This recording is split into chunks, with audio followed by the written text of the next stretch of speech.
My name is Roland. I am 64 years old, and I spent 40 years of my life operating heavy-duty cranes at the Savannah port. For 4 decades, I moved thousands of tons of steel under the blistering Georgia sun. My hands are thick with calluses, and my back aches before the rain even thinks about falling.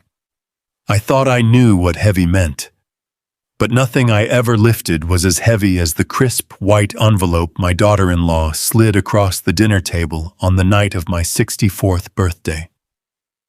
After 5 long years of dead silence, my son finally invited me out to a high-end steakhouse. I put on my best suit. I polished my old dress shoes. I showed up with a heart full of hope, thinking we were finally going to heal our broken family. I thought I was going to see pictures of my grandchildren. Instead, his wife handed me a bill. She looked me dead in the eye and said, "This is what you owe us." I opened the envelope and looked at the $150,000 total printed at the bottom. But I did not cry. I did not yell. I just smiled. Because my lawyer was already waiting in the parking lot. Let me take you back to the moment I walked into that restaurant. The place was one of those fancy spots in the wealthy suburbs of Atlanta, where the lighting is dim and the menus do not have prices. The valet looked at my 10-year-old pickup truck like it was a disease, but I handed him the keys with my head held high. I had earned the right to stand anywhere I pleased. I walked through the heavy glass doors, and the smell of expensive roasted meat and aged wine hit me. The hostess led me to a corner booth in the back, and there they were, my son Jamal and his wife Chloe. Jamal was wearing a sharp navy blue blazer. He looked successful. He looked like the college-educated man I had broken my body to raise. Chloe sat next to him, looking like she belonged on the cover of a wealthy lifestyle magazine. She had her blonde hair pinned up perfectly and was wearing jewelry that cost more than my first car. When I approached the table, Jamal stood up, but he did not hug me. He just extended his hand. We shook hands like two strangers closing a business deal. Chloe gave me a tight, polite smile that did not reach her eyes. She did not stand up. I slid into the leather booth opposite them. The silence that settled over our table was thick and suffocating. A waiter in a crisp white shirt came by and poured water into our crystal glasses. He asked if we wanted to order wine. Chloe ordered a bottle of imported Pinot Noir without consulting either of us. I just asked for a glass of sweet tea. I sat there looking at my boy.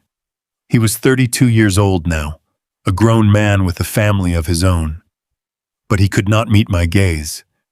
He kept looking down at his expensive watch or adjusting the silverware next to his plate. While we waited for the drinks, I felt the familiar dull ache in my lower back and my knees. That pain is my constant companion. It is the price I paid for 40 years on the Savannah docks. I used to work double shifts out there in the relentless heat, climbing up those steel ladders high above the water. I missed Sunday dinners and I missed holidays because the port never sleeps, and neither did I. I did it all for the young man sitting across from me. I wanted Jamal to have a life where he sat in air-conditioned offices instead of sweating through his work shirts. I wanted his hands to be soft and clean, not cracked and bleeding like mine.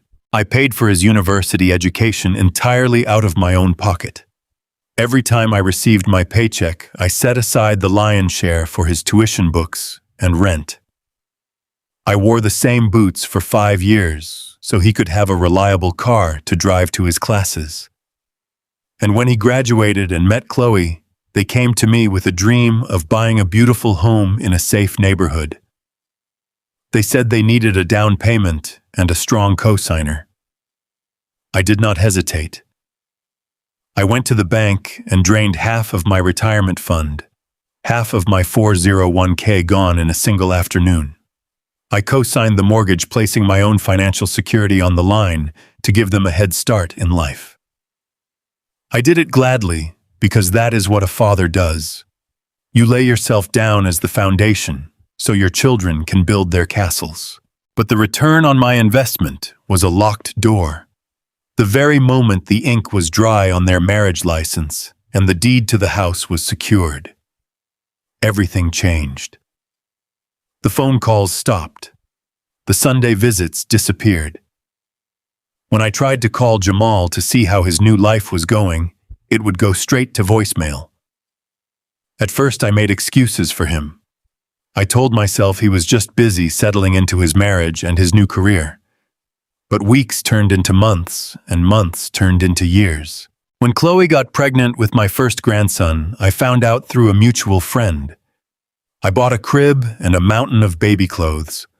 I drove all the way to their house and knocked on the door. Chloe opened it just a crack. She looked at me with cold eyes and told me it was not a good time. She said my presence was too overwhelming and that my blue-collar ways did not fit the environment they were trying to cultivate for their child. She closed the door in my face. I stood on their porch with a stuffed bear in my hands, feeling like my heart had been ripped out of my chest. They forbade me from seeing my grandson. A few years later, they had a daughter, and I was barred from seeing her too. 5 years went by like that. 5 years of waking up in an empty house, staring at the walls, wondering what I did wrong. 5 years of celebrating holidays, alone eating a frozen dinner, while the rest of the world gathered with their families. I missed 5 Thanksgivings. I missed 5 Christmases. I sat in my living room watching the neighborhood children ride their bikes, wondering what my own grandchildren looked like. I questioned my own sanity. Did I love my son too much? Did I push him too hard? No. I just gave him everything and left nothing for myself. And once they had taken everything I had to give, they discarded me like an empty wrapper. So when my phone rang 2 days ago, and I saw Jamal's name on the screen, I nearly dropped the device. He actually called me. He said, "Dad, I want to take you out for your birthday. I want us to sit down and talk." I wept that night. I truly wept. I thought my son had finally realized the value of family. I thought the ice had thawed. I thought tonight was the night I would finally get to see videos of my grandchildren playing in the yard. I was ready to forgive every tear and every lonely night. The waiter returned with the wine and my sweet tea. He poured the red liquid into Chloe and Jamal's glasses. Chloe took a sip and nodded. Then the waiter took our food orders. I ordered a medium well ribeye. I tried to make small talk. I asked Jamal how his job was going. I asked how the kids were doing. Jamal gave me short one-word answers. Fine. Good. Busy. He kept looking at Chloe as if he needed her permission to speak. I took a sip of my tea and leaned forward. I said, "Son, it has been 5 long years. I do not know why you cut me out of your life, but I am here now. I just want to be a grandfather. I want to be part of your lives again. Whatever I did to offend you, I am sorry. Let us move past this." Jamal opened his mouth to speak, but Chloe raised her hand and stopped him. She wiped her mouth with a linen napkin and fixed her pale blue eyes on me. She did not look angry. She looked completely detached, like a collections agent sitting across from a debtor. She reached down into her expensive leather handbag and pulled out a thick white envelope. She placed it squarely in the middle of the table right next to the salt shaker. I looked at the envelope. Then I looked at Jamal. He stared at his plate, avoiding my gaze completely. I asked, "What is this? Are these pictures of the kids?" Chloe shook her head. She pushed the envelope closer to me. She said, "Open it, Roland. We need to clear the air before we can move forward." My rough fingers fumbled with the flap of the envelope. I pulled out a stack of papers. It was not a heartfelt letter. It was not a child's drawing. It was a formal document printed on heavy stock paper. It looked like an invoice from a law firm. I adjusted my reading glasses and focused on the words at the top of the page. It read, "Invoice for emotional damages and absence of grandfatherly duties." I felt a cold chill wash over my entire body. I read down the itemized list. It was completely absurd. There were charges listed for every holiday I supposedly missed. Charges for birthday gifts they claimed I failed to provide. Charges for therapy sessions Chloe supposedly needed to deal with the trauma of having an overbearing father-in-law. There was even a line item for the lack of a college fund for my grandchildren. The children they had legally barred me from seeing. The audacity of it was staggering. They had locked me out of their lives and were now trying to fine me for my absence. At the very bottom of the page was a bold red total: $150,000. I looked up from the paper. The restaurant around me seemed to fade away. The clinking of glasses and the soft jazz music disappeared. There was only the sound of my own slow, heavy breathing. I looked at the woman who had stolen my son. Then I looked at the boy I had raised. I said, "Jamal, what is this nonsense?" Jamal finally lifted his head. His eyes were wide and nervous, but his jaw was set. He said, "Dad, we are trying to build a future for your grandchildren. We need capital. You have not contributed a single dime to this family in 5 years. We think it is only fair that you pay us for the time and support you denied us. It is a debt, Dad. You owe us this much for abandoning us." I could not believe my ears. I abandoned them. I was the one who stood on their porch in the freezing rain begging to see my grandson, while they called the police to escort me off the property. I was the one who drained my life savings to buy the very roof over their heads.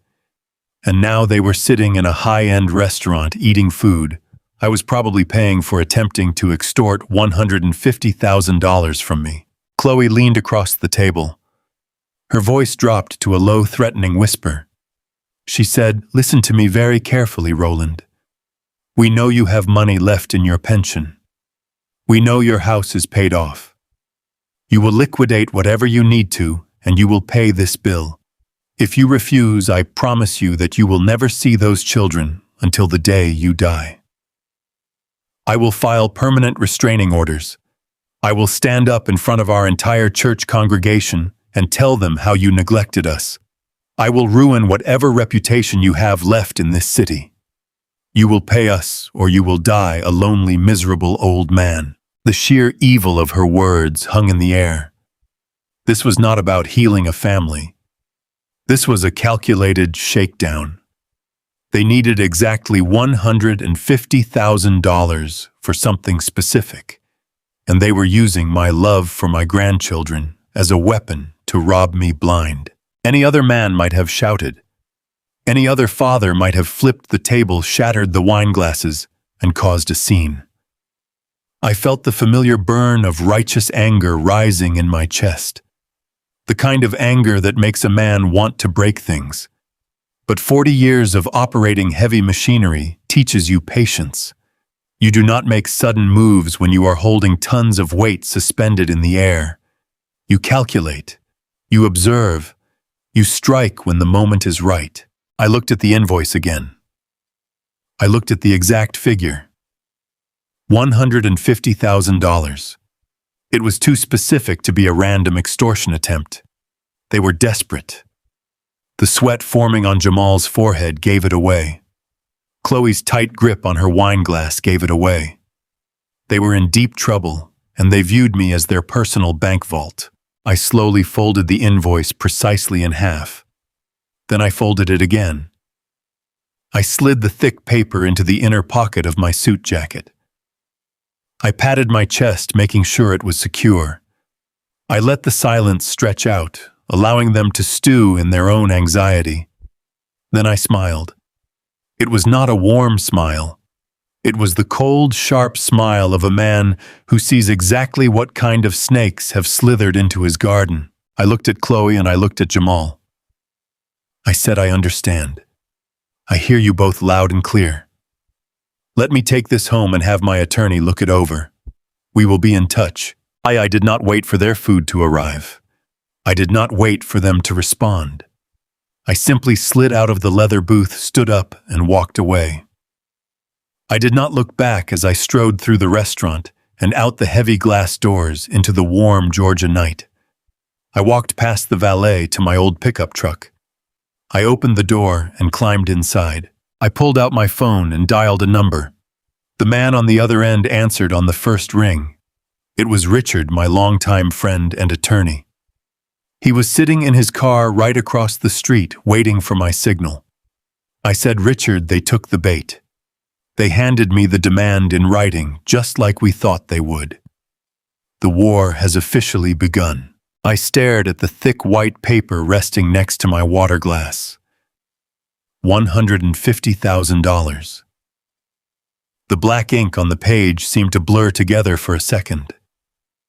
I sat there in the dim lighting of that expensive steakhouse waiting for the punchline. I waited for my boy to snatch the paper away and scold his wife for playing such a cruel trick on a 64-year-old man. I looked across the table at Jamal. My own flesh and blood. The boy I had taught to tie his shoes. The boy I had carried on my shoulders through the crowded streets of Savannah when his little legs got tired. I wanted him to look at me. I needed him to look at me. But he kept his eyes glued to his expensive leather shoes hidden under the table. His shoulders were hunched. He looked incredibly small. He did not look like the proud college graduate I had cheered for all those years ago.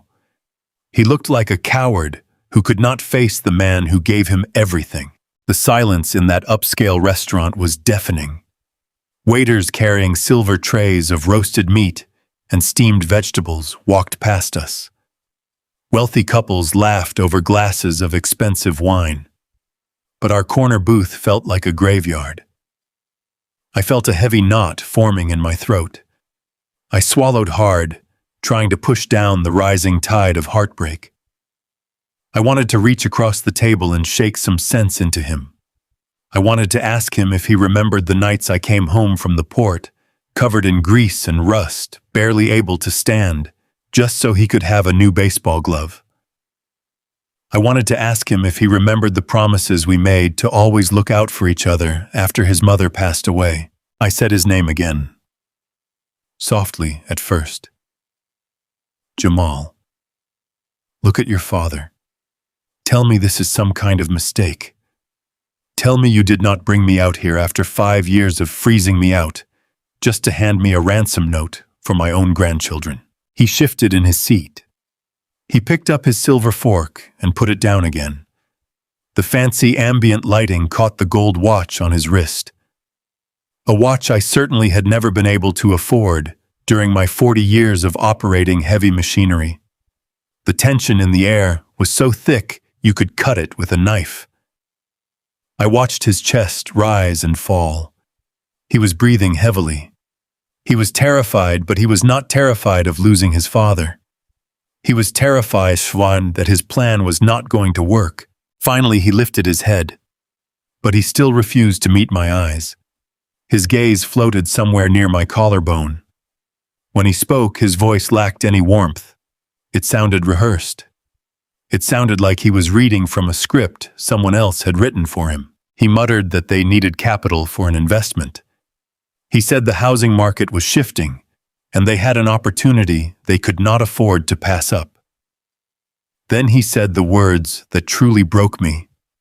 He said, "You have not helped us financially in 5 years, Dad.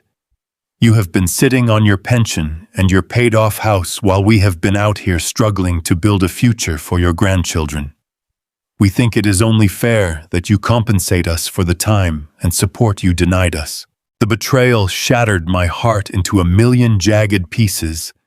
I sat there completely paralyzed by the sheer audacity of his words. I had not helped them in 5 years. They were the ones who changed their locks. They were the ones who stopped answering my phone calls. They were the ones who called the police when I showed up with Christmas presents for a grandson I had never been allowed to hold. I had begged them to let me be a part of their lives. I had spent countless nights sitting in my dark living room praying to the Lord to soften their hearts. And now this boy who I had broken my back for was trying to extort me. He was trying to rewrite history to make me the villain. He was using the pain of my absence, the very absence he orchestrated, as a weapon to rob me blind. I looked at his hands resting on the white linen tablecloth. They were soft, perfectly manicured. They had never known a day of hard labor. My own hands were resting on my lap. They were scarred and calloused from pulling steel cables and gripping heavy crane controls. Every scar on my knuckles was a testament to my love for him. Every ache in my joints was a sacrifice I had gladly made so he would never have to struggle. I had worked double shifts, missing his high school football games so I could pay his college tuition in cash. I had drained my retirement savings to buy the roof over his head. I felt a profound, sickening wave of grief wash over me. I had lost my son long before tonight. The boy who used to run to the door to greet me when I came home from the docks was dead. The man sitting across from me was a complete stranger. A stranger infected by greed and entitlement. A stranger who viewed his own father not as a human being, but as a bank account waiting to be drained. I wanted to weep for the boy I had lost. I wanted to ask him how he could sleep at night, knowing what he was doing to his own blood. But before I could find the words, Chloe took over. She could see that Jamal was crumbling under the weight of his own guilt. She was not going to let her prize slip away. She leaned across the table. The sweet floral scent of her expensive perfume hit my nose, making my stomach churn. Her pale blue eyes were completely devoid of empathy. They were cold and calculating, like a predator circling a wounded animal. She did not raise her voice. She did not need to. She spoke in a low, venomous hiss that cut straight through the ambient noise of the restaurant. She told me to listen to her very carefully. She said they knew exactly how much money I had left in my retirement accounts. She said they knew my house was fully paid off.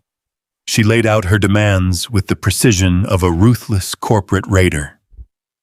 I was to liquidate my investments. I was to withdraw the cash and pay the invoice in full within 30 days. If I refused, she had a plan prepared. She smiled a terrible, wicked smile as she detailed how she would destroy the rest of my life. She threatened to go to the local courthouse and file a permanent restraining order against me.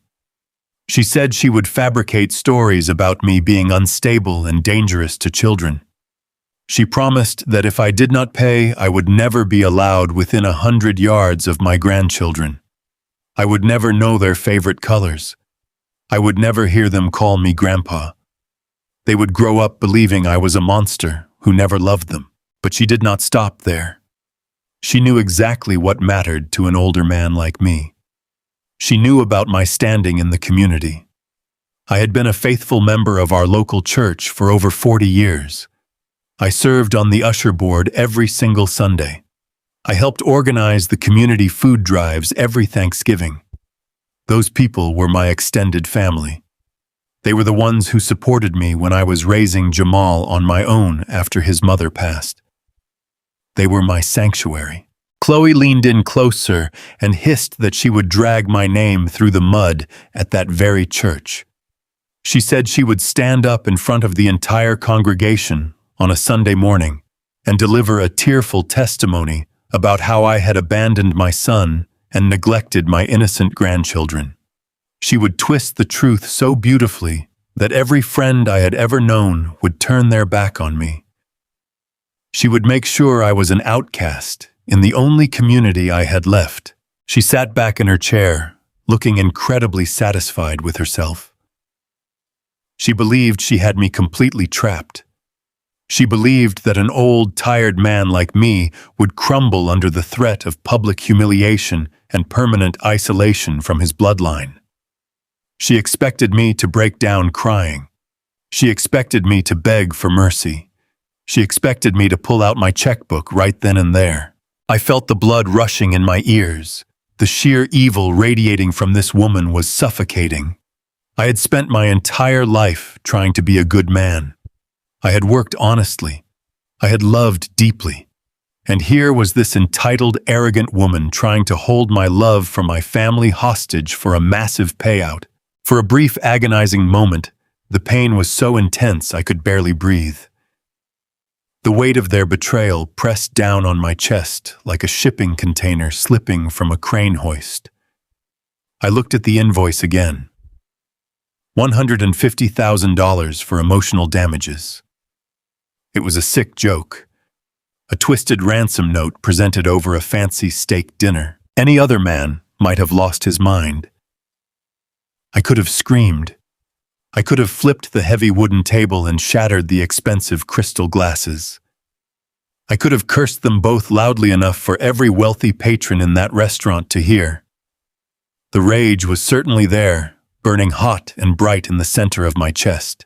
But I am a man who spent 4 decades operating heavy machinery. When a crane load shifts in midair and the wind starts howling, you do not panic. You do not make sudden, erratic movements. Panic gets people killed. You stay perfectly still. You assess the structural integrity of your situation. You find your center of gravity. You let your training take over. And right there in that booth, my grief instantly hardened into a cold, blue-collar resolve. The tears that had been threatening to spill from my eyes dried up completely. The heartbreak transformed into absolute clarity. I realized that crying over them was a total waste of my soul.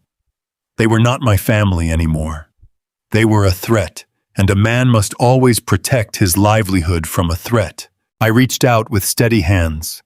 I picked up the thick white paper from the table. I did not rip it. I did not throw it back in her face.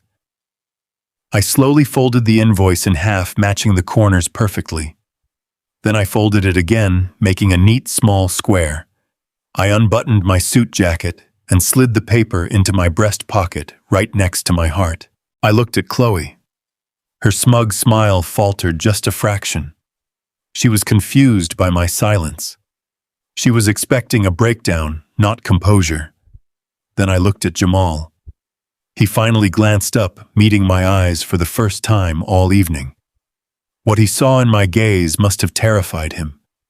He did not see the warm, loving father who had sacrificed everything for him. He saw a man who had survived storms he could not even begin to imagine. I placed my hands flat on the table and slowly stood up. I smoothed the wrinkles from my jacket. I looked down at them both, and I kept my voice completely level. I did not raise it a single decibel. I spoke calmly and clearly. I said, "Let me have my attorney look this over."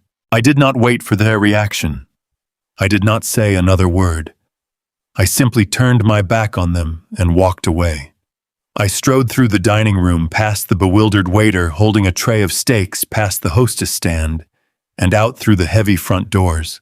The warm, humid evening air of Georgia hit my face the moment I stepped outside. I took a deep breath, filling my lungs with freedom. Behind me, inside that restaurant, I knew they were sitting in stunned silence. They thought they had cornered an old fool. They thought they had backed a helpless senior citizen into a corner. They were absolutely wrong. They had just opened the door to a silent war. And as I walked toward the parking lot where my old pickup truck was parked, I felt a grim sense of peace. I was going to tear their entire scheme down brick by brick, and I knew exactly who was going to help me do it. The sun came up angry and hot the next morning, but I felt nothing but a deep, freezing chill in my bones. I had not slept a single minute. I sat in my worn armchair all night watching the shadows stretch across my living room wall, while replaying that disastrous dinner over and over in my head. A father expects many things from his children as they grow up. You expect them to make mistakes. You expect them to stumble and fall. You even expect them to be ungrateful from time to time because youth often blinds people to the sacrifices made on their behalf. But you never expect them to look at you with cold, empty eyes and try to shake you down for your life savings. I poured my cold coffee down the drain, grabbed my keys, and got into my truck. The drive into the city felt like a heavy blur. The morning traffic was dense with folks heading to their honest jobs making an honest living. I used to be one of them. For 40 years, my hands built the very infrastructure of this state. I operated machinery that could crush a house in a single swing.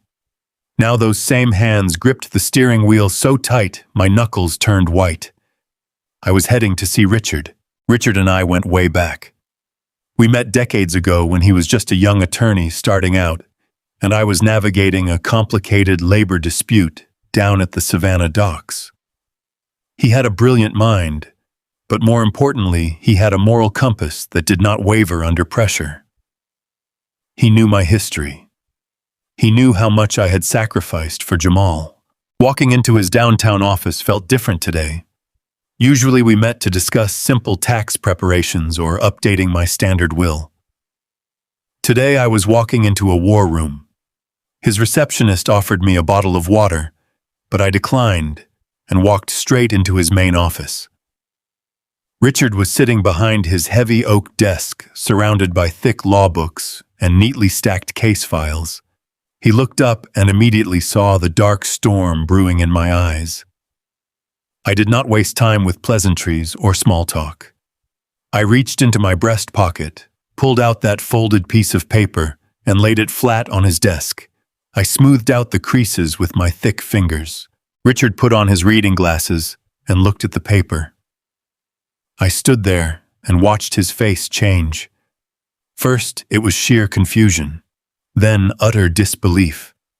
Finally, a hard, professional anger settled over his features. He read the words out loud. Invoice for emotional damages and absence of grandfatherly duties. He put the paper down, took off his glasses, and looked at me. He said, "Roland, in my 30 years of practicing law, I have seen bitter divorces, corporate embezzlement, and siblings fighting like dogs over family estates. But this is the most vile piece of garbage I have ever laid my eyes on." I sat down in the leather chair opposite him. I told him I did not come here to vent my frustrations. I came here for a concrete strategy. I asked him why they would demand exactly $150,000. It was a very specific number. It was not a round figure you just pull out of thin air when you are trying to squeeze an old man out of his pension. It was a precise, calculated amount. Someone needed that exact sum, and they needed it desperately enough to threaten a grandfather with permanent isolation from his own bloodline. Richard nodded slowly. He turned to his computer and his fingers began flying across the keyboard. He told me that when people act with sudden, extreme desperation, there is almost always a financial fire burning right behind them. He logged into a secure legal database that accessed public property records, credit reports, and municipal financial filings. We started with the easiest and largest target: the house. The beautiful 4-bedroom home in the suburbs that I had ruined my lower back to help them buy.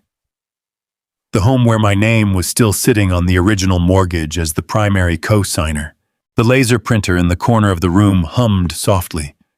The air conditioning kicked on, blowing a steady stream of cold air against the back of my neck. We sat in tense silence for nearly 20 minutes, while Richard combed through the digital archives. I watched his eyes dart back and forth across his dual monitors. The longer he looked, the deeper the frown lines etched into his forehead. Finally, he stopped typing. He took a slow, heavy breath and turned his main monitor so I could see the screen. He said, "Roland, I need you to brace yourself. The extortion attempt last night was just the tip of the iceberg. What we are looking at right now is a whole different level of destruction." I leaned forward, putting my own reading glasses on. The screen showed a complex web of banking details and property liens. Richard explained it to me in plain English so I could grasp the full weight of the situation. He said that exactly 3 weeks ago, a massive second mortgage had been taken out against Jamal and Chloe's house. It was not a standard home equity loan from a reputable national bank. It was issued by a predatory private lending firm, the kind of shadowy place that charges exorbitant interest rates and targets desperate people who have absolutely nowhere else to turn. The amount of that secondary loan was exactly $150,000. The pieces of the puzzle slammed together in my mind with sickening force. They were not asking me for investment capital to build a future for my grandchildren. They were trying to force me to pay off a desperate toxic debt they had already incurred. They were drowning in a financial swamp, and they had decided that my retirement fund was going to be their life raft. But then a completely different thought struck me. A thought that made the blood run cold in my veins. I looked at Richard and pointed a shaking finger at the screen. I said, "Richard, that is impossible. My name is on the original deed. I am the primary financial co-signer on that property. By law, they cannot take out a second mortgage or draw a single dime of equity from that house without my explicit written consent. I have not signed a piece of paper for them in 5 years. I have not stepped foot in a bank with them since the day they bought the place. How in the world did a private lender approve a $150,000 loan without my authorization?" Richard did not say a word. The silence in the office grew incredibly heavy. He clicked his mouse a few times and opened a scanned copy of the digitized loan agreement. He scrolled past the dense legal jargon, the predatory interest rate schedules, and the property descriptions. He stopped at the very last page, the authorization and signature page. The document was covered in official stamps and a prominent notary seal. There were 3 signatures at the bottom. The first belonged to my son Jamal. The second belonged to his wife Chloe. And there on the final line, resting directly above my printed name, was the third signature. I stared at it. My heart slammed against my ribs so hard I thought it might crack them. I knew my own handwriting perfectly. I knew the exact way I looped the capital R and how I crossed the T in my last name. The signature on that glowing screen was an absolute masterpiece. It was a perfect, meticulous recreation of my handwriting. But it was not mine. I had never seen that piece of paper in my entire life. I felt the room spinning. The betrayal I had felt at the restaurant the night before was absolutely nothing compared to this moment. Trying to extort an old man with threats about his grandchildren was a massive moral failure. But this was something else entirely. Richard leaned back in his leather chair and folded his hands. His voice was grim and dead serious. He said, "Roland, they did not just disrespect you as a father. They forged your signature on a legally binding financial document to secure a massive 6-figure loan. They bypassed federal banking regulations and committed outright fraud." The intense gravity of his words hung in the air like a thick fog. Federal fraud. Wire fraud. Bank fraud. These were not words associated with petty family disputes or hurt feelings. These were words that carried mandatory state and federal prison sentences. These were crimes that destroyed lives and stripped people of their freedom. My own son, the boy I had carried on my shoulders, the boy I had worked myself to the bone for, had crossed a line that could never be uncrossed. He had allowed his greedy wife to turn him into a felon, and he had proudly used my name to do it. I stood up from the chair and walked over to the large glass window overlooking the busy city. The morning sun was shining brightly on the streets below, but my soul felt like it was wrapped in pure, freezing darkness. I thought about the sheer mechanics of their crime, forging a signature that perfectly took an immense amount of time. It took dedicated practice. It meant that for days, maybe even weeks, they had sat at the dining room table in their beautiful suburban home tracing my name over and over again. They had planned this betrayal with cold, calculating precision. They had found a corrupt or negligent notary public to illegally stamp it. They had submitted it to a predatory lender who was too hungry for high-interest yields to properly verify the identity of the CO signer. And then after committing this massive, devastating crime against me, they had the absolute nerve to invite me out to dinner. They had looked me right in the eye and handed me a fake bill for emotional damages. They were trying to use my lingering guilt and my deep love for my grandchildren to squeeze out the exact amount of cash they needed to cover their tracks. If I had broken down and written that check last night, they would have taken my hard-earned money, paid off their fraudulent loan, and walked away completely clean. They would have silenced the predatory lender, and I would have been left broke and permanently banished from their lives. They thought I was just an uneducated blue-collar worker who would easily bend to their threats. They thought my love for my family made me a weak, easy target. I turned away from the window and looked back at Richard. He was watching me closely, waiting to see if I would crumble under the weight of the truth. He was waiting to see if the love of a father would override the logic of a man who had just been robbed. But the father in me had died the exact moment I saw that forged signature on his screen. You cannot be a father to a parasite. You can only be a host. And I was completely done being fed upon by people who despised me. I walked back to the desk and sat down. I asked Richard what the exact legal implications were moving forward. He laid it out clearly without sugarcoating a single detail. He said the moment we present this forged document to the authorities, it becomes a serious federal matter. The bank will immediately demand full repayment or seize the asset entirely. The police will launch a massive criminal investigation. There will be grand jury indictments. Your son and his wife will be looking at serious federal charges. They will absolutely lose the house. They will likely lose their freedom. Once we pull this trigger, Roland, there is no going back. You cannot change your mind halfway through the process and ask the judge to show mercy on your boy. This is the nuclear option. I reached out and picked up the extortion invoice Chloe had given me. I placed it right next to the computer screen displaying my forged signature. 2 pieces of paper that represented the total destruction of everything I had spent my life building for them. I thought about my late wife and how fiercely she had loved Jamal when he was a little boy. I thought about how ashamed and broken she would be to see what kind of man he had chosen to become. But mostly, I thought about my own dignity. I had worked 40 years in the dirt, the heat and the grime so they could walk on clean floors. I refused to let them steal the peace I had earned with my own sweat. I looked Richard dead in the eye. My voice was steady and completely devoid of fear.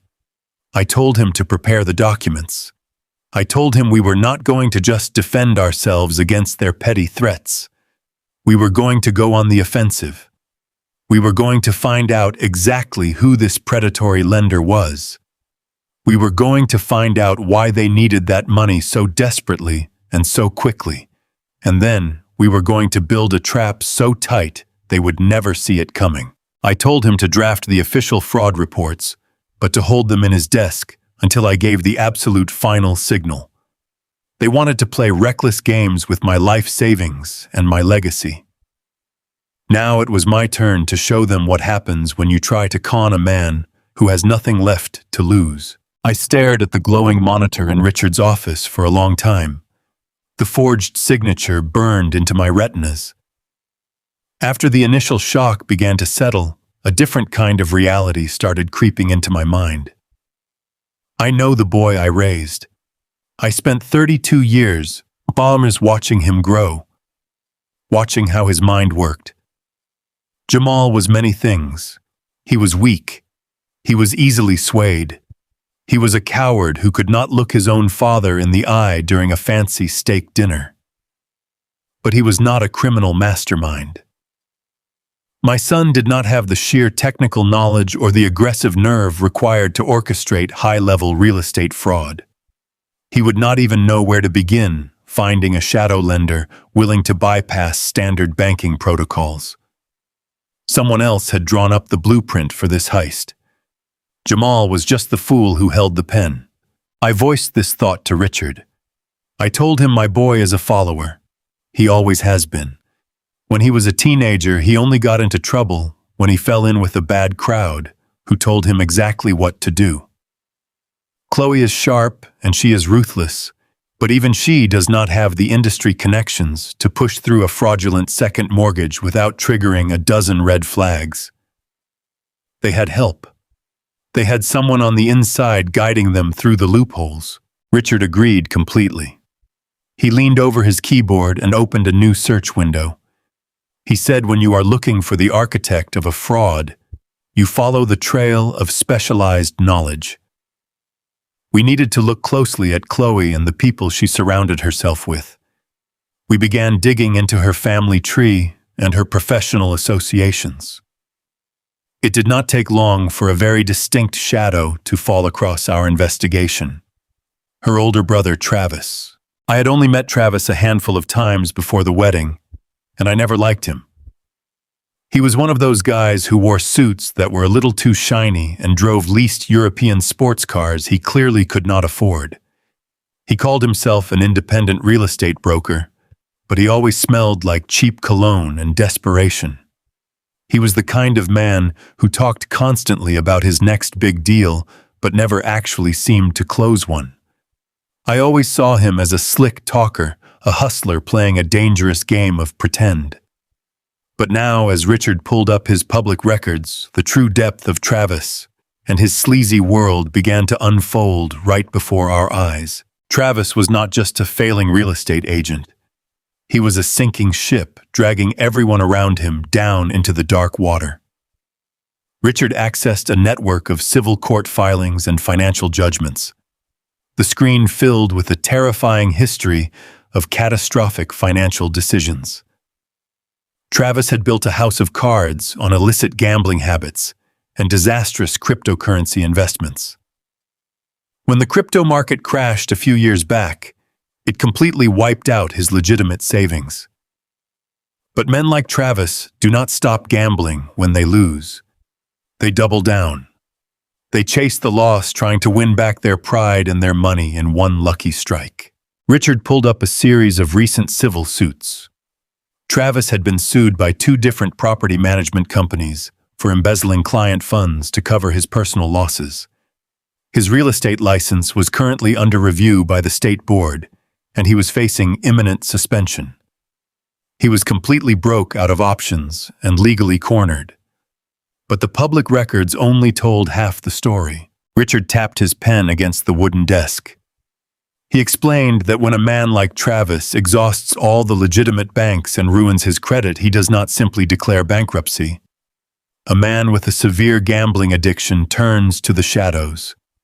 He turns to the underground lenders, the kind of people who do not ask for a credit score but instead demand collateral in the form of physical safety. Richard opened a specialized database used by investigators to track unlicensed debt collections and underground liens. He ran a search on Travis and his known associates. What he found made my stomach turn completely over. Travis had gotten himself deeply entangled with a very dangerous local syndicate that operated unregulated high-interest lending operations in the city. These were loan sharks. The kind of people who break legs and burn down houses when they do not get their money on time. And then, the final piece of the puzzle clicked into place. Richard pointed to a flagged digital record tied to Travis and his recent underground activities. It was a debt consolidation notice filed informally through a shell company known to be run by these enforcers. The principal amount owed by Travis was listed right there in plain black and white. Exactly $150,000. The sheer precision of that number hit me like a physical blow to the chest. $150,000. The exact amount of the fraudulent second mortgage taken out on Jamal and Chloe's house. The exact amount printed on that ridiculous invoice Chloe had slid across the table at the restaurant. Everything suddenly made perfect, terrifying sense. I could see the entire scheme unspooling in my mind with crystal clarity. Travis had run out of time. The loan sharks were breathing down his neck, threatening him with severe violence or worse. He went to his sister in an absolute panic, begging for a lifeline. Chloe, fiercely loyal to her toxic brother and entirely devoid of a moral compass, decided to save him. But they did not have that kind of liquid cash lying around.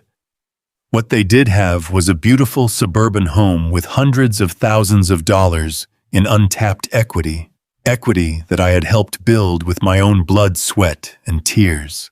But there was a massive problem standing in their way. Me.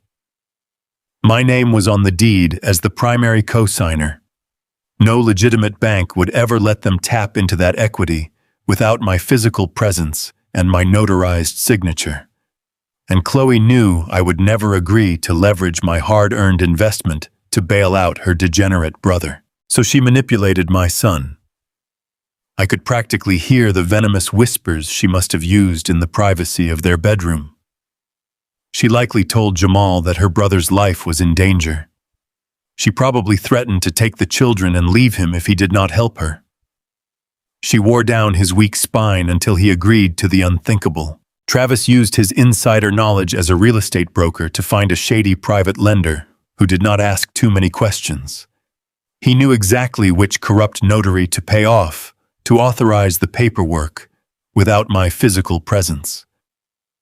They sat down together, practiced my signature until they had it perfected, and committed federal fraud. They drew the $150,000 in equity right out of the house and handed it directly to Travis to pay off the violent men he owed. They had successfully stolen my equity to save a criminal. But criminals are never as smart as they think they are. Richard explained the fatal flaw in their master plan. The private lender who issued the second mortgage was charging astronomical interest. They expected massive monthly payments that Jamal and Chloe simply could not afford on top of their regular bills. The loan was likely structured as a short-term balloon note, meaning the entire principal was rapidly coming due. The bank was now demanding repayment. If they defaulted on that fraudulent second mortgage, the lender would initiate foreclosure proceedings. They would lose the house. Worse yet, a foreclosure audit would expose the forged signature to the authorities, and all three of them would be facing federal prison time. They were caught in a trap of their own making. The walls were closing in on them fast. They needed to replace the stolen equity immediately to pay off the second mortgage and make the fraud disappear before the bank sent auditors to the property. And that is when they set their sights on me. They did not invite me to dinner to heal old wounds. They did not want me to be a grandfather to their children. They looked at my quiet, modest life and saw a walking piggy bank. They knew I had a healthy pension. They knew my personal home was completely paid off. They calculated that if they threatened me with the permanent loss of my grandchildren, I would panic and liquidate my retirement accounts. They assumed my love for those babies would blind me to their extortion. They wanted to take the money I had broken my back for over 40 years and use it to cover up their felony. I sat in that quiet office listening to the hum of the air conditioner, feeling a profound, fundamental shift in my very soul. The heartbreak I had felt the night before, the lingering hope that my son still loved me, was completely eradicated. It was burned away by the sheer magnitude of their deception. I was not dealing with a misunderstanding. I was not dealing with a prodigal son who had simply lost his way. I was dealing with a ring of desperate criminals. Travis was a degenerate gambler tied to violent loan sharks. Chloe was a manipulative sociopath willing to destroy anyone to protect her brother. And Jamal, my own flesh and blood, had proven himself to be a spineless accomplice, willing to sacrifice his father on the altar of his wife's greed. They had taken my love and weaponized it against me. They had taken the sacrifices I made on the hot steel decks of the Savannah port and tried to turn them into a bailout fund for a low-life hustler. I looked at my hands resting on my knees. These hands had built a life from absolutely nothing. These hands had carried the weight of a family when my wife passed away. I had never stolen a dime. I had never cheated a single soul. I had played by the rules my entire life. And now these entitled thieves thought they could just snap their fingers and take the fruits of my lifelong labor. They thought an old black man from the docks would just roll over and surrender his dignity because he was afraid of being lonely. They had vastly underestimated the man they were dealing with. I lifted my head and looked at Richard. He was watching me with a quiet, steady respect. He knew the gravity of the situation, and he was waiting for my command. The sadness was entirely gone. In its place was a cold, calculating fury, a resolve so hard and unbreakable it felt like the very steel I used to lift every day. I was not going to be a victim. I was not going to let them steal my legacy. I told Richard we now knew exactly what we were fighting. We knew their motives. We knew their vulnerabilities. We knew their timeline. They were desperate, and desperate people make fatal mistakes. I told him we are going to let them think they have won. We are going to let them believe their extortion attempt was completely successful. We are going to string them along until they are so entirely confident in their victory that they let their guard down.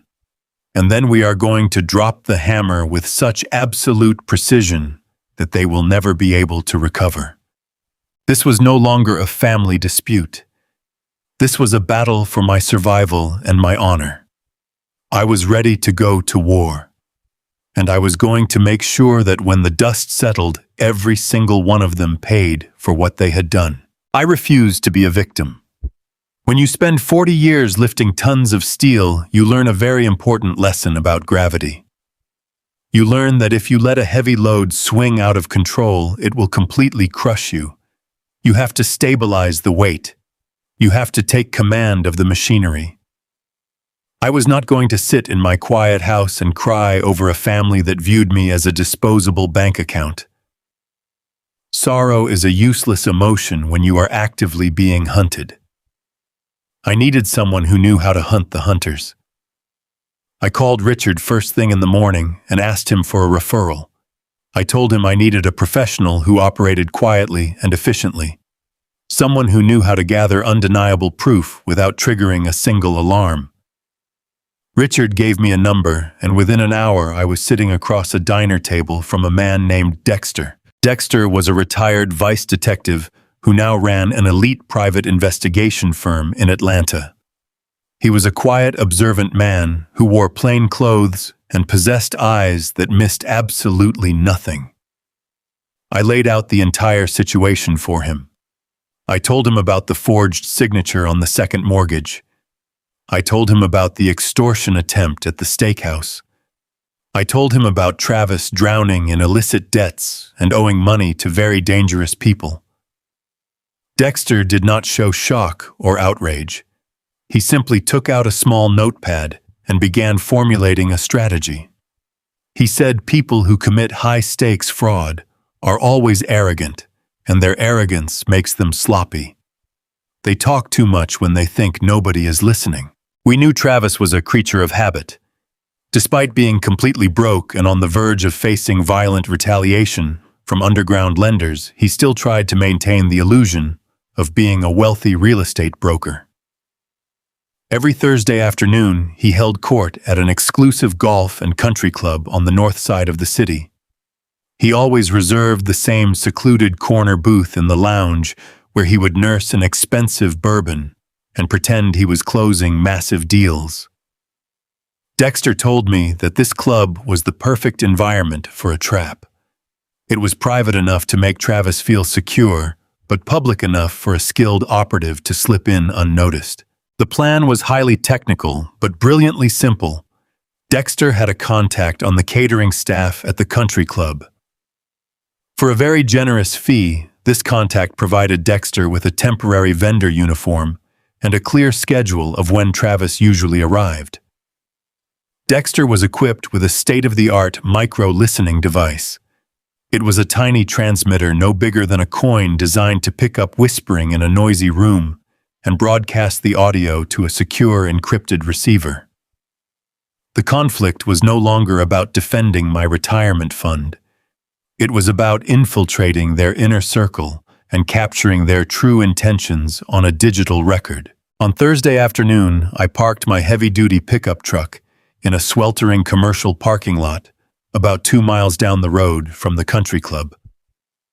The Georgia heat was pressing down on the roof of my cab, but I kept the engine running and the air conditioning on low. I sat there staring at the dashboard with the encrypted audio receiver resting on the passenger seat.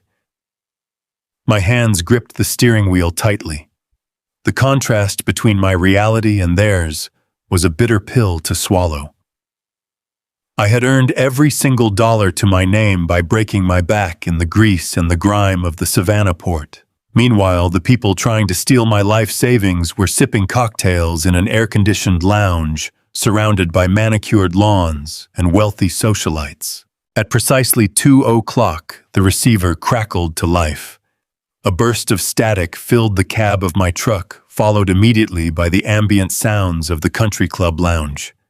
I could hear the faint clinking of crystal glasses and the low murmur of wealthy patrons discussing golf scores and stock portfolios. Then I heard a chair scrape loudly against a wooden floor. A man let out a heavy, ragged sigh. It was Travis.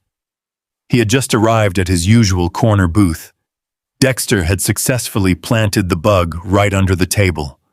The audio was crystal clear. I sat in my truck, barely breathing. I listened as Travis ordered a double bourbon. His voice was shaking. The false bravado he usually carried was completely gone. He sounded like a man who knew he was running out of time. I heard him dialing his phone and leaving a frantic voicemail for someone. He begged the person on the other end to give him just a few more days, promising that a massive payout was coming. He sounded pathetic. He sounded exactly like a desperate gambler who owed money to men who break bones for a living. The tension in the cab of my truck spiked. I knew I was listening to the sound of a man standing on the edge of a cliff. 10 minutes later, the audio feed picked up the sound of high heels clicking sharply against the floor. A woman approached the table and sat down. It was Chloe. I felt a cold knot form in the pit of my stomach just hearing her voice. She did not bother to greet her brother warmly. She immediately ordered a vodka martini and told the waiter to leave them alone. The conversation started with Travis begging for an update. He asked her if she had secured the money. He said the lenders were threatening to visit his apartment and that he was completely out of options. His panic was palpable through the small speaker in my truck. Chloe responded with a chilling, sociopathic calmness. Her voice was steady and completely devoid of any empathy or moral conflict. She told him to stop whining and drink his bourbon. She said everything was moving exactly according to plan. I leaned closer to the receiver, hanging on to every single word. Chloe laughed a cold, arrogant laugh that made my blood boil. She said that old man is so desperate to see his grandkids, he will drain his pension without a second thought. I told him he would never see those children again if he did not pay up. You should have seen his face, Travis. He was totally broken. Once the cash hits the account, your debts are cleared. The loan sharks will be paid off, and we can finally breathe. Hearing her validate the extortion plot out loud was a massive victory for my legal case, but it was also a devastating blow to my soul. Hearing her openly mock my love for my grandchildren, confirming that she was using my deepest paternal instincts as a weapon to bail out a degenerate gambler, was profoundly evil. She was confirming every suspicion Richard and I had uncovered. She had orchestrated the entire scheme. She was perfectly willing to bankrupt a 64-year-old man who had given her family everything just to cover up the federal fraud she and her brother had committed. But Travis was still panicking. He asked her what would happen if I went to the police. He asked what would happen if the bank noticed the forged signature on the second mortgage before my retirement funds cleared. Chloe dismissed his fears immediately. She said he is just an old blue-collar worker from the docks. He does not know anything about forensic accounting or federal banking laws. He is just a lonely old man who wants to buy back his family. We have him completely boxed in. He will hand over the cashier check, and we will wipe the fraudulent loan off the books before the bank ever audits the paperwork. The sheer arrogance of her assumptions filled me with a quiet, dangerous rage. She thought my calloused hands meant I possessed a simple mind. She mistook my decades of honest labor for a lack of intelligence. She was gravely mistaken, but I let her keep digging her own grave on the audio recording. Then Travis asked a question that brought the entire conspiracy crashing down on my heart in a way I was not prepared for. Travis lowered his voice and asked, "What about your husband? What happens if Jamal finds out we used his name on the forged documents to pay off my bookies? He is going to lose his mind if he realizes this is an extortion scam." I held my breath. I squeezed my eyes shut, waiting for her response. This was the final layer of the mystery. This was the exact truth about my son that I had been dreading but desperately needed to hear. Chloe let out another cruel, dismissive laugh. She said, "Do not worry about Jamal. Jamal is so stupid he actually thinks the money is going into a college trust for the kids. I convinced him that his father has been hoarding wealth for years and owes us back pay for child support. He genuinely believes we are forcing his dad to fund an educational account. He has absolutely no idea about the forged second mortgage or your gambling debts. I tell him what to think, and he thinks it. He is a coward who cannot even look his own father in the eye. He will do exactly what I tell him to do." The revelation hit me like a physical punch to the jaw. I slumped back against the driver's seat of my truck. The air conditioning was blasting, but I was sweating profusely. My mind spun rapidly, processing the magnitude of what I had just heard. Jamal did not orchestrate the fraud. He did not forge my signature to bail out a loan shark. He was not a criminal mastermind manipulating the federal banking system.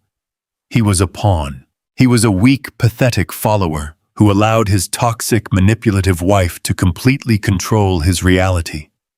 She had convinced him that extorting his own father was a noble crusade to build a college fund.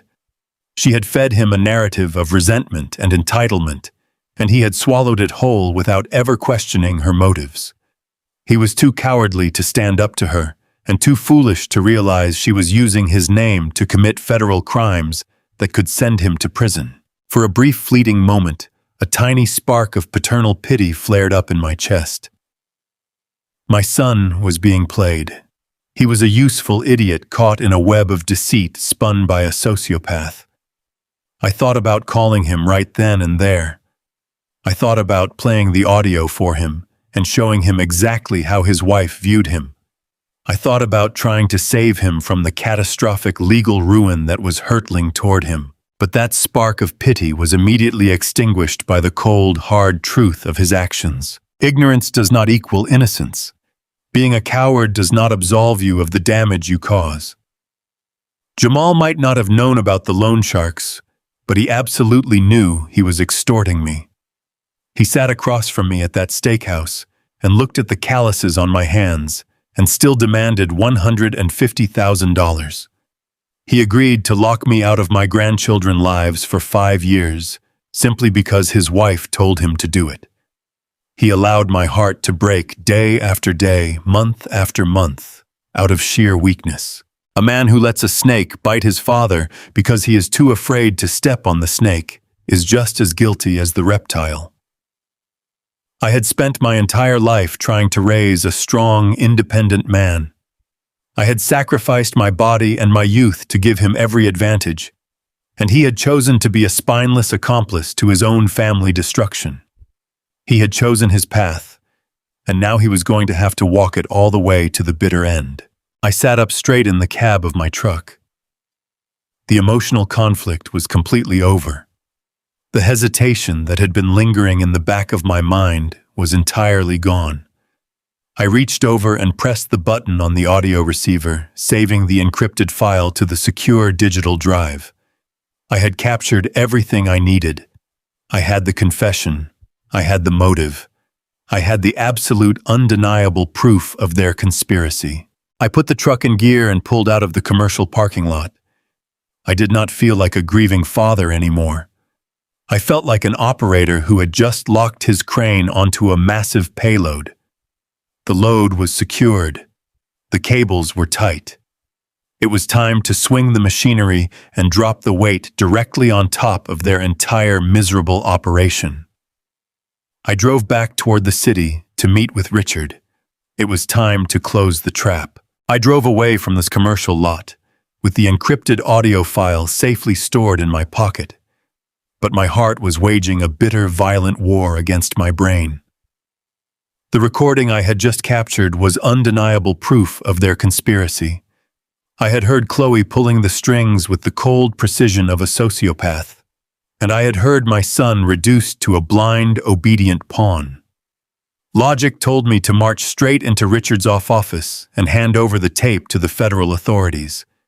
Logic told me that the boy I had raised was completely dead and buried under a mountain of entitlement and cowardice. But a father's heart is a stubborn and foolish thing. You spend 3 decades pouring your sweat, your blood, and your very soul into a child, and you cannot just turn off that fierce, unconditional love like a leaky water faucet. I kept seeing Jamal as a little boy running across the Savannah docks with a plastic toy crane in his hand.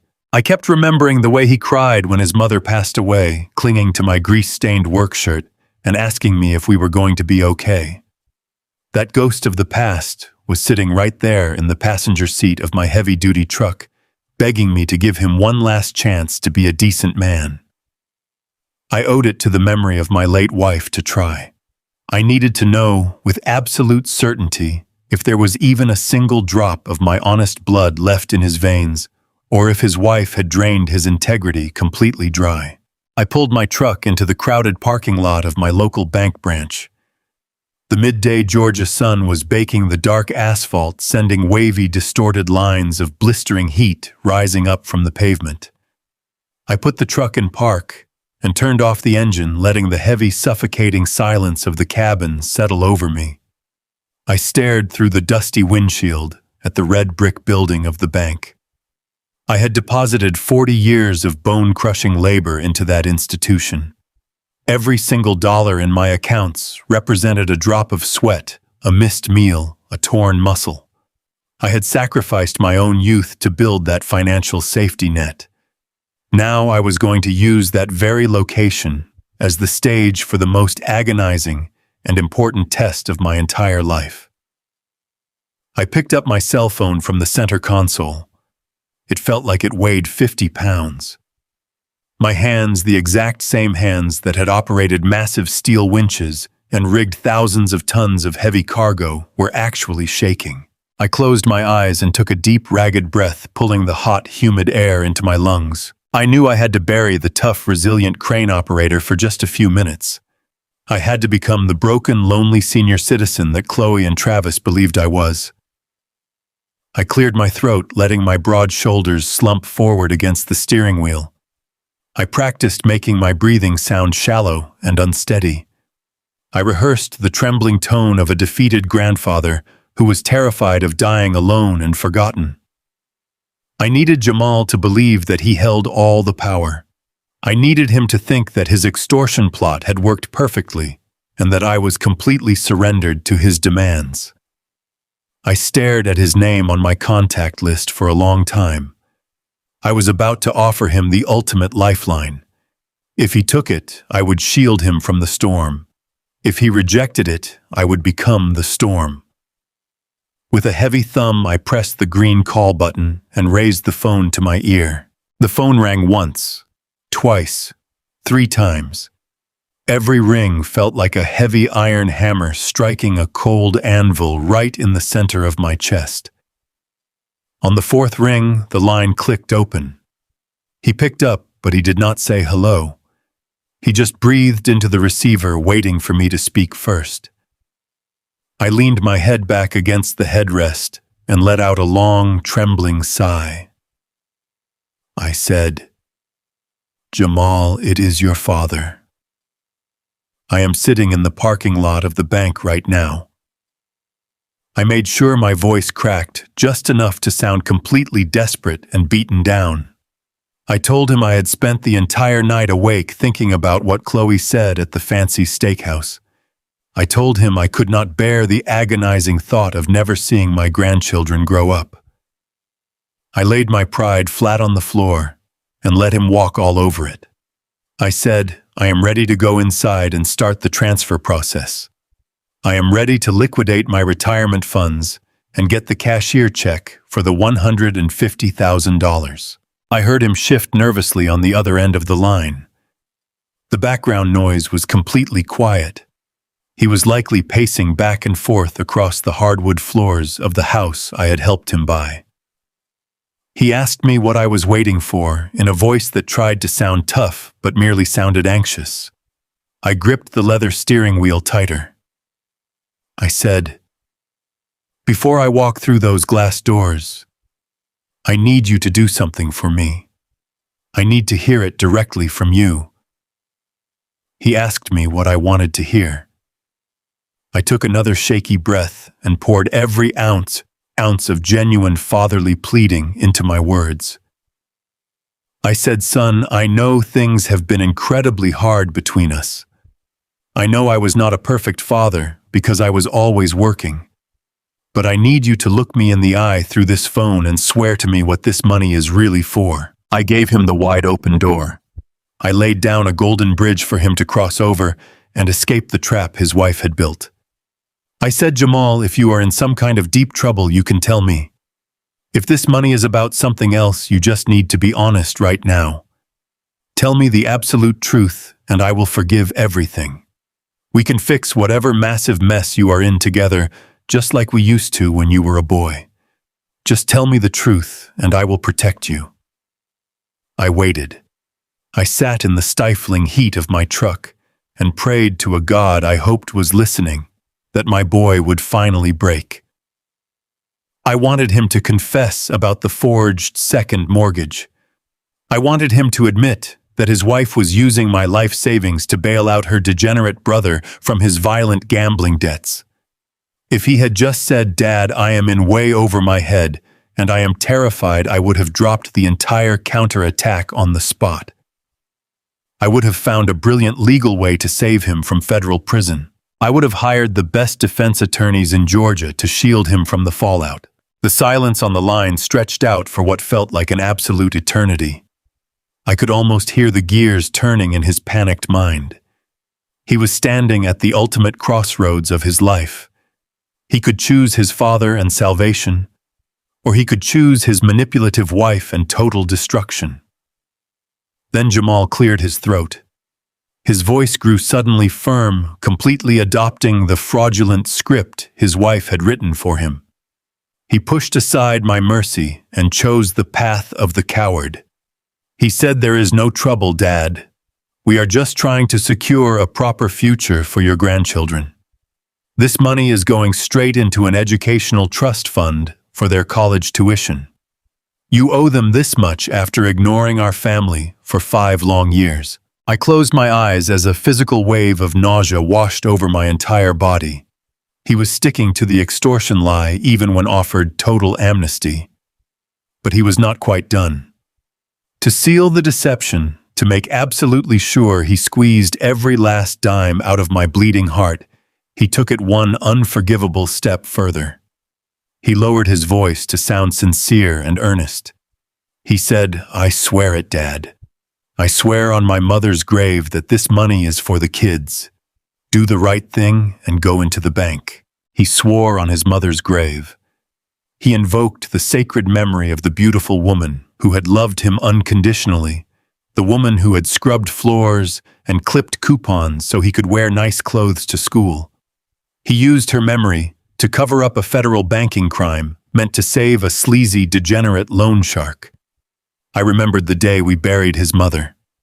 I remembered how I stood in the pouring rain holding his hand, promising her spirit that I would always guide him toward the light.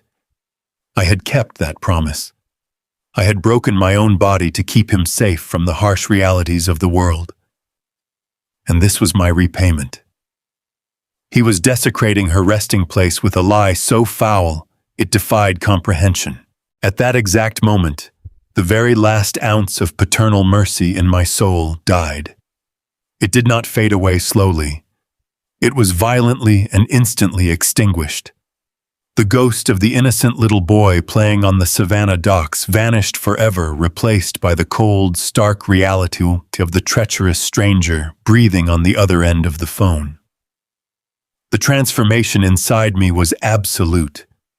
When a steel cable snaps under immense pressure, there is a loud, violent crack, followed by a terrifying silence. That is exactly what happened inside my chest. The bond of blood snapped. The tears that had been pooling in the corners of my tired eyes completely dried up. The shaking in my hands ceased entirely. A profound and chilling calm settled over my mind. I did not yell. I did not curse his name. I did not tell him I knew about the forged documents or the hidden audio recording. I simply said, "Okay, Jamal, I understand completely." And then I hung up the phone. I sat in the sweltering heat of the truck, but I felt nothing except solid ice flowing through my veins. The grief was gone. The hesitation was entirely gone. There was no more father and son. There was only a target and a highly trained operator. I drove away from the bank feeling a profound sense of liberation. The heavy burden of trying to win back a family that despised me was lifted from my shoulders. I was no longer a victim waiting for crumbs of affection. I was a man executing a flawless demolition. I looked at the bank one last time before pulling out onto the main road. I had an ironclad determination burning bright and hot in my chest. They wanted to play a high-stakes game of extortion and fraud with an old man they thought was weak. I was going to burn their entire scheme to the absolute ground, and I was not going to leave a single piece of ash behind. The morning light hit the windshield of my pickup truck, bright and completely unforgiving. I sat in the commercial parking lot, with the engine idling, the air conditioning struggling against the oppressive Georgia humidity. The encrypted audio file from the country club was safely tucked into my breast pocket, sitting heavy against my chest. It takes a very specific kind of strength to let your enemy believe they have defeated you. When you have spent 4 decades wrestling massive steel shipping containers, you learn a profound lesson about momentum. You learn that sometimes the best way to handle a dangerous swinging load is to let the cable go slack for just a moment before you lock the winch. You let the tension release. You let the object settle into a false sense of gravity. Then you drop the hammer. I stared at the cracked leather of my steering wheel. I knew the absolute truth now. I knew my son was a spineless accomplice, and his wife was a manipulative criminal. I knew her brother Travis was drowning in illicit debt, trying to use my life savings as a personal life jacket against violent loan sharks. It was time to give them exactly what they wanted. I reached for my phone and pulled up Chloe's contact information. I did not call Jamal. There was absolutely no point in speaking to the puppet when you could speak directly to the puppet master. I needed to set the hook deep into the jaw of their greed. Before I pressed the green call button, I took a moment to adjust my posture in the cab of the truck. I slumped my broad shoulders forward. I let my chest cave in just a fraction. I thought about the sheer physical exhaustion of my worst, most grueling days on the Savannah docks, letting that deep, bone-weary fatigue seep into my vocal cords. I needed to sound like a man who had completely given up. I needed to sound like a lonely, desperate senior citizen who was terrified of dying without ever seeing his grandchildren again. The phone rang twice before she picked up. She did not use a standard greeting. She just answered with a sharp, impatient yes. Her tone was dripping with condescension. She was already busy spending money she did not even have yet. I cleared my throat, making sure a slight tremor hitched in my breath. I said, "Chloe, it is Roland. I am calling to tell you that you win. I cannot do this anymore. I cannot fight you. I have been sitting here all morning thinking about those precious babies, and I realize I would rather be broke than be banished from their lives forever. You have broken me down. I will pay the invoice." The silence on the other end of the line was thick with absolute triumph. I could practically hear the smug, arrogant smile stretching across her face. When she finally spoke, her voice was mockingly sweet. She said, Roland, I am glad you finally saw reason. It is a shame it had to come to this, but we are doing what is best for the family. We appreciate your cooperation. How quickly can you wire the funds to the account number I provided?" This was the critical moment. This was where the jaws of the trap had to snap shut without her noticing the metallic click. I let out a heavy sigh and rubbed the bridge of my nose. I said I went to the bank this morning to do exactly that. I was fully prepared to authorize the wire transfer. But there is a massive complication. My primary bank has implemented extremely strict protocols regarding large, sudden cash withdrawals for account holders over the age of 60. They have flagged the $150,000 request as a potential case of elder financial exploitation. Chloe immediately interrupted, her voice spiking with sudden panic and severe irritation. She demanded to know what that meant. She asked if the bank was trying to block the transaction. The desperation in her tone was palpable. Travis's loan sharks were undoubtedly breathing down her neck, and any delay was a direct threat to their entire fraudulent operation. I kept my voice incredibly soft and submissive. I told her the bank was not blocking the transfer, but they were requiring a mandatory in-person verification process. I explained that because the invoice stated the funds were for a family investment managed by her brother Travis, the bank manager insisted that all involved parties must be physically present in the executive boardroom to sign a legal waiver. I told her they needed to see me hand the cashier's check over to you, Jamal and Travis, directly. They need to verify that I am making this massive financial decision of my own free will, and that I am not being coerced. I said, if you three do not show up tomorrow morning to sign the documents, the bank will freeze my accounts for 30 days, pending an investigation, and I will not be able to give you a single dime. I held my breath and waited. I had just laid out a completely fabricated banking policy. But greed is a phenomenal silencer of logic. When people are desperate for cash, their critical thinking skills evaporate entirely. They do not stop to verify corporate protocols. They only see the finish line. Chloe hesitated for exactly 3 seconds, then the sheer blinding force of her greed took over. She said, "Fine.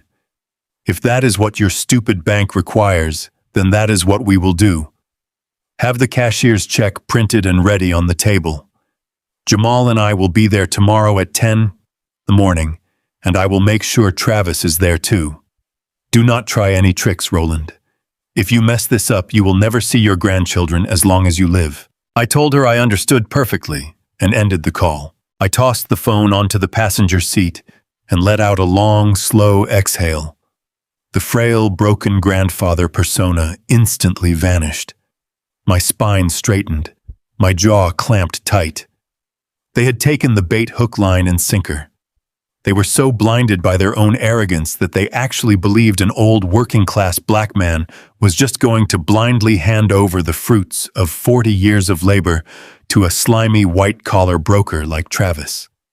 They thought they had cornered a sheep, but they had just walked willingly into the den of a very patient wolf. I put the truck in gear and drove straight toward downtown Atlanta. I did not head to my local bank branch. I navigated through the heavy midday traffic until I reached an imposing high-rise building constructed of thick gray stone and reinforced glass. The architecture was cold and unyielding. It was the regional headquarters for the federal authorities. Richard had texted me the address an hour ago. He was already inside waiting for me in the lobby. I parked the truck and walked through the heavy revolving doors. The air conditioning inside the building was freezing. The atmosphere was completely sterile, devoid of any warmth or comfort. It smelled like floor wax and serious consequences. Richard greeted me near the metal detectors. He was wearing his sharpest charcoal suit, carrying a thick black leather briefcase. He looked at me and asked if the meeting was set. I nodded and told him they would all be in the boardroom tomorrow morning, expecting a massive payout. Richard allowed a grim smile to cross his face. He patted my shoulder and led me past the security checkpoint. We took the elevator up to the 14th floor. The doors opened to a quiet, highly secure hallway. A receptionist directed us into a sparse, windowless conference room. There was a long metal table and several uncomfortable chairs. A few minutes later, the door opened and two men walked in. They were not local street cops. They were special agents from the Federal Bureau of Investigation, working in tandem with a senior investigator from the State Financial Crimes Unit. They wore plain suits and carried themselves with a quiet, intense authority. They introduced themselves and sat down across from us, opening their notepads. They did not offer false sympathies or waste time asking how I felt. They operated on hard facts and undeniable evidence. That was exactly what I wanted. I did not need a shoulder to cry on. I needed a wrecking ball. Richard took the lead. He opened his leather briefcase and pulled out the physical documents. He started by handing over the original mortgage contract for Jamal and Chloe's house. He then placed the newly discovered second mortgage agreement right next to it. He pointed directly to the authorization page.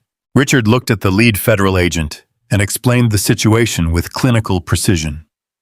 He said my client Roland has maintained excellent credit and an unblemished financial record for 40 years. 3 weeks ago, this secondary loan for $150,000 was approved by a private lending group. As you can clearly see, the signature purportedly belonging to my client is a highly sophisticated forgery. Roland was never present for this transaction. The notary stamp utilized on this document is currently active, but we strongly suspect it was procured through illicit means by a real estate broker named Travis. The agents leaned forward inspecting the signatures. They pulled out a magnifying glass and compared the forged document to several verified samples of my actual handwriting that Richard had brought along. You could see the realization hitting their eyes. The forgery was good, but it was undeniably fraudulent. The hesitation marks and the unnatural pressure points in the ink were visible to trained professionals. But a forged signature is only part of a federal case. To guarantee a swift and brutal prosecution, you need a proven motive. You need to demonstrate the intent and the conspiracy behind the fraud. I reached into my pocket and pulled out the pristine white envelope Chloe had given me at the steakhouse. I slid the itemized invoice across the metal table. I told the agents that my son and his wife had invited me to dinner after 5 years of silence, simply to hand me this extortion demand. I explained that they were threatening to deny me access to my grandchildren and publicly defame my character unless I liquidated my retirement accounts to pay this exact sum. One of the agents picked up the invoice and read the ridiculous charges for emotional damages. A look of sheer disgust flashed across his face. He shook his head and tossed the paper back onto the table. He said, extortion is a vile game, but tying it directly to a fraudulent bank loan elevates this from a messy family dispute to a multi-layered federal conspiracy. It was time for the final devastating piece of evidence. The fatal blow that would ensure Travis, Chloe, and Jamal had absolutely no avenue of escape. I pulled out the encrypted digital recorder I had used in the parking lot outside the country club. I placed it in the center of the table and pressed the play button. The quiet conference room was suddenly filled with the clear, crisp audio of Chloe and Travis. The agents sat in absolute silence as they listened to the brother and sister conspire. They heard Travis panicking about his violent loan sharks. They heard Chloe calmly detailing how they were going to squeeze the old man for his pension. They heard her explicitly state that the $150,000 would clear Travis's debts and cover up their tracks. And most damning of all, they heard Chloe laughing about how she had manipulated Jamal into believing the money was for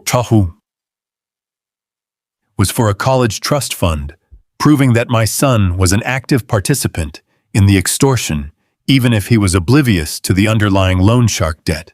The audio recording was the undisputed holy grail of financial crime investigations. It established motive, means, and opportunity in their own voices. It proved that Travis had leveraged his position as a real estate broker to facilitate a fraudulent loan. It proved that Chloe had engineered the forgery and the subsequent extortion to protect her brother from organized crime retaliation. When the recording finished playing, the lead federal agent clicked his pen and looked up at me. The professional detachment in his eyes had been replaced by a sharp, aggressive focus. He told me that people try to defraud banks every single day, but combining mortgage fraud with elder extortion to pay off illicit gambling syndicates is a guaranteed ticket to federal prison. He asked Richard what our next move was. Richard explained the trap I had just set over the phone. He told the agents that Chloe, Jamal, and Travis firmly believed they were walking into a bank boardroom tomorrow morning at 10 o'clock to collect a massive cashier's check. They believed they had successfully bullied an isolated senior citizen into funding their criminal bailout. The state financial crimes investigator leaned back in his chair and crossed his arms. He looked at me with a profound sense of respect. He said, "Roland, you have handed us a perfectly wrapped gift. We do not need to spend 6 months tracking these people down or serving subpoenas to hostile witnesses. They are going to walk themselves right into a secured room under the delusion of absolute victory." The federal agents immediately began coordinating their logistics. They confirmed they would contact the regional manager of my bank to secure the executive boardroom and clear the surrounding hallway. They would have plainclothes agents stationed in the lobby and a tactical unit waiting in the adjacent offices. When Travis and Chloe walked through those doors expecting to see a defeated old man signing away his life savings, they would instead be met with federal badges and immediate arrest warrants. We spent another hour going over the precise details of the sting operation. I answered every question they had about my relationship with Jamal and the history of the original house purchase. I handed over every bank statement, every text message, and every shred of communication I had stored over the last few years. I held absolutely nothing back. I was stripping away every layer of protection my son had ever enjoyed. When we finally finished, the lead agent stood up and shook my hand. His grip was firm and reassuring. He told me that it takes a tremendous amount of courage to hold your own flesh and blood accountable for their crimes. He said most parents look the other way and let the rot consume their entire family tree. I looked at him and said I spent 40 years lifting steel to build a solid foundation. I will not let a bunch of greedy parasites rot the beams of my own house. I walked out of the federal building with Richard by my side. The harsh afternoon sun was blinding as we stepped onto the busy Atlanta sidewalk. The heavy, suffocating weight that had been pressing down on my chest since the steakhouse dinner was completely gone. I felt lighter than I had in 5 long years. The grief of losing my son had finally been replaced by the absolute certainty of incoming justice. I looked down the street watching the cars rush by. Somewhere in the sprawling suburbs, Chloe was probably browsing online catalogs, deciding how she was going to celebrate her victory.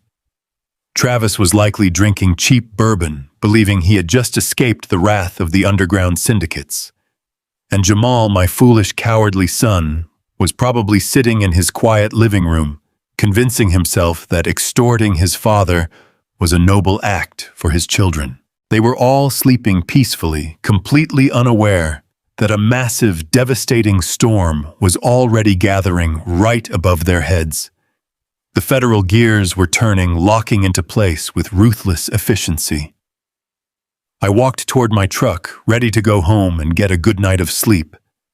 Because tomorrow morning I was going to put on my best suit, walk into that bank boardroom, and watch their entire world burn to ash. Tuesday morning arrived with a heavy blanket of gray clouds and a steady drumming of rain against the tin roof of my back porch. I sat in my old wooden rocking chair, watching the water pool in the yard. Just 48 hours remained until the scheduled meeting at the bank boardroom. 2 days until Chloe and my son Jamal expected me to walk through those polished glass doors and hand over a cashier check for $150,000. But time moves entirely differently when you are running a massive criminal scheme. For me, sitting on my porch with a cup of black coffee 48 hours felt like a quiet, peaceful countdown. For Travis, hiding out in a cheap motel with a mountain of illicit gambling debt, 48 hours felt like an absolute death sentence. My secure cell phone vibrated on the small wooden table next to my coffee mug. It was a direct, encrypted message from Dexter. My private investigator had been working tirelessly, monitoring every digital and physical move our targets made. I picked up the phone and opened the audio file he had just intercepted from the cloned burner device Travis was using. I pressed play and held the speaker close to my ear. I listened to the sound of a man whose house of cards was violently collapsing. The audio started with the ambient noise of a rundown motel room. I could hear the faint hum of a cheap air conditioning unit and the muffled sound of traffic from the nearby interstate. Then the heavy, terrifying sound of a fist pounding against a hollow wooden door echoed through the speaker. Travis did not answer the door. I could hear his rapid, ragged breathing as he backed away. Seconds later, there was a loud crash as the motel room door was kicked open, splintering the doorframe. A deep, gravelly voice filled the room. It was not the voice of a legitimate debt collector. It was the voice of an enforcer, a man who broke bones for a living. The man did not yell. He spoke with a quiet, terrifying authority. He told Travis that his bosses were completely out of patience. He said they did not care about real estate delays or complicated bank transfers. The enforcer told Travis he had exactly 48 hours to deliver the $150,000 in cash. He explicitly stated that if the money was not in their hands by Thursday afternoon, they were going to start taking pieces of his anatomy instead. The man threw a heavy metal object onto a table, told Travis the clock was ticking, and walked out of the room. I sat on my porch listening to Travis hyperventilating in the empty motel room. He was sobbing uncontrollably. The slick, arrogant real estate broker who wore shiny suits and leased luxury cars had been reduced to a weeping puddle of pure terror. A few minutes later, the audio file switched to a recorded phone call. Travis had frantically dialed his sister. When Chloe finally answered, she sounded deeply annoyed. Travis did not even give her a chance to complain. He screamed into the phone, begging her to get the money from me today. He told her the loan sharks had just kicked down his door. He said they were going to murder him by the end of the week if the debt was not cleared. He pleaded with her to use the grandchildren as leverage to force me into the bank immediately.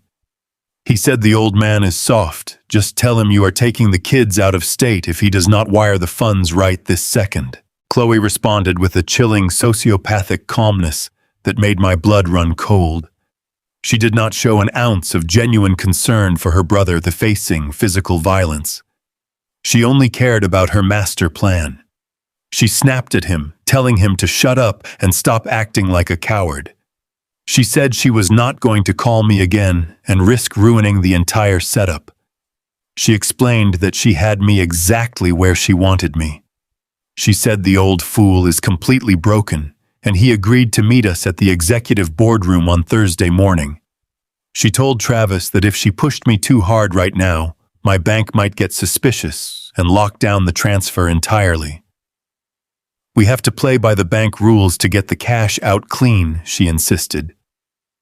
She ordered her brother to stay in the motel, lock the door, and wait for Thursday. When the line clicked dead, I lowered my phone and stared out into the rain. The sheer arrogance of her confidence was staggering. She truly believed she had manipulated a grieving grandfather into funding her criminal enterprise. She thought she was controlling the board. She had absolutely no idea that I was standing in the shadows holding the remote control to a massive explosive charge planted directly beneath her feet. I finished my coffee and walked back inside my house. It was time to turn up the heat. I did not want them resting easy, thinking their salvation was guaranteed on Thursday morning.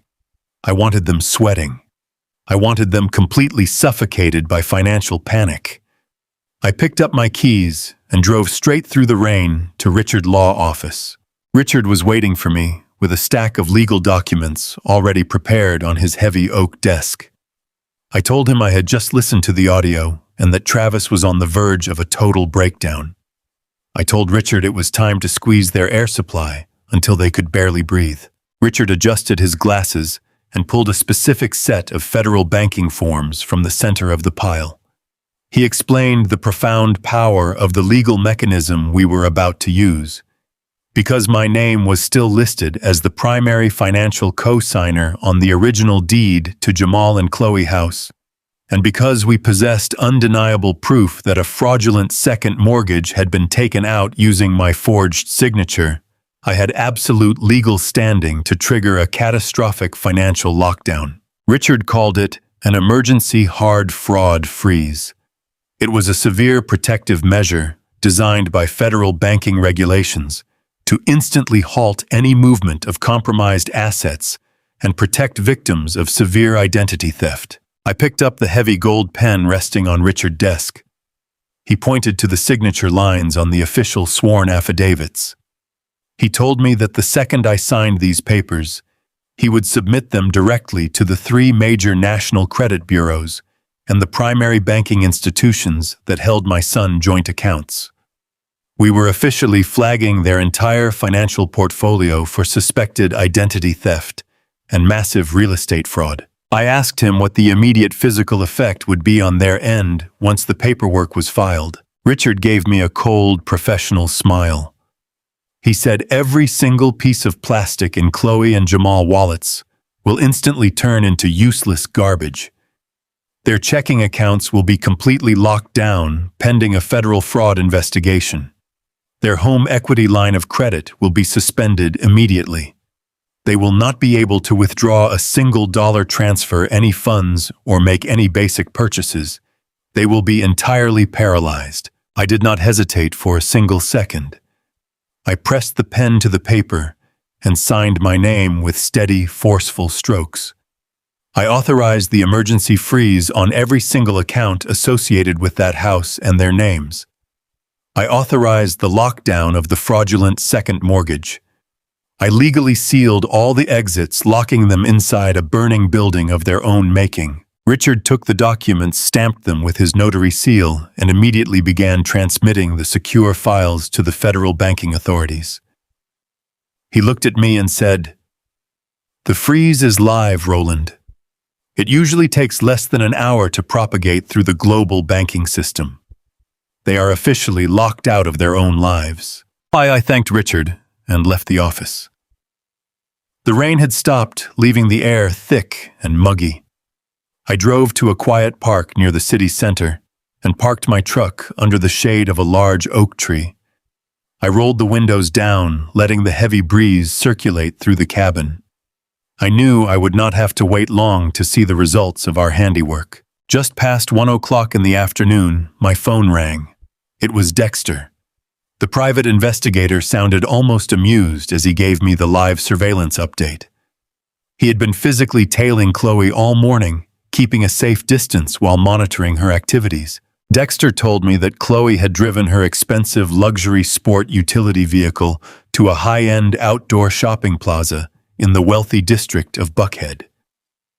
She was operating under the delusional belief that she was about to be $150,000 richer by Thursday afternoon. Blinded by her own greed and arrogance, she had decided to celebrate her impending victory early. Dexter watched her walk into an exclusive luxury jewelry boutique. She spent 30 minutes trying on diamond tennis bracelets and imported watches. She was playing the role of the wealthy, successful suburban wife, demanding the absolute best champagne from the store clerks while she shopped. She finally settled on a stunning rose gold watch that cost roughly $12,000. It was a trophy to commemorate her brilliant manipulation of an old, uneducated dock worker. She strutted up to the checkout counter, completely dripping in arrogance, and handed the clerk her premium platinum credit card. Dexter described the scene to me with beautiful cinematic precision. The clerk swiped the card through the high-end terminal. The machine beeped loudly, flashing a bright red error message on the digital screen. Declined. Chloe laughed it off, acting mildly annoyed. She told the clerk it was probably a simple security hold because of the unusually large purchase amount. She reached into her designer leather purse and pulled out a different card tied to their primary joint checking account. She handed it over with a dismissive wave of her perfectly manicured hand. The clerk inserted the chip into the reader. The machine hesitated for a moment before flashing another bright red error message. Declined. Contact issuing bank immediately. Dexter said he watched her entire posture change in an instant. The arrogant smirk melted right off her face. The store clerks were staring at her with polite but obvious judgment. The other wealthy patrons in the quiet boutique were whispering to each other. Chloe snatched her cards back, her hands trembling with sudden, profound humiliation. She pulled out her cell phone right there at the jewelry counter and dialed her primary bank customer service line. She demanded to speak to a supervisor immediately. She started yelling into the phone, asking why her accounts were blocked. Dexter stood close enough, pretending to browse a display case to hear her side of the conversation. He watched all the color drain completely out of her face. The bank representative on the other end of the line delivered the crushing blow. They informed her that a massive emergency hard freeze had been placed on all their financial assets due to a highly credible report of suspected identity theft and severe real estate fraud. They told her that her accounts were completely inaccessible and that she must visit a primary branch with 2 forms of identification and legal counsel to even begin the resolution process. Dexter said Chloe practically dropped her expensive phone. She turned around and ran out of the jewelry boutique, leaving the $12,000 watch sitting abandoned on the glass counter. She sprinted through the outdoor plaza toward her luxury vehicle, looking like a woman who had just seen a ghost. I sat in my truck, leaning my head back against the seat, and let out a deep, rumbling laugh. It was not a happy laugh. It was the sound of pure, unadulterated justice finally finding its mark. The walls were rapidly closing in on them, and they had absolutely no idea who was actually pushing the bricks. 10 minutes later, Dexter sent me another intercepted audio file. It was a frantic phone call between Chloe and her brother Travis. Chloe was sitting in the driver's seat of her car, hyperventilating. Her voice was pitched high with sheer unmanageable panic. She screamed at Travis, telling him that the banks had locked her completely out of the system. She said every single card was declined. The joint accounts were frozen solid.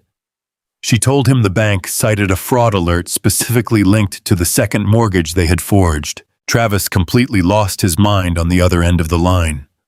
He started sobbing, telling her that the loan sharks must have somehow triggered the investigation to ruin them. He said the federal authorities were going to raid his real estate office.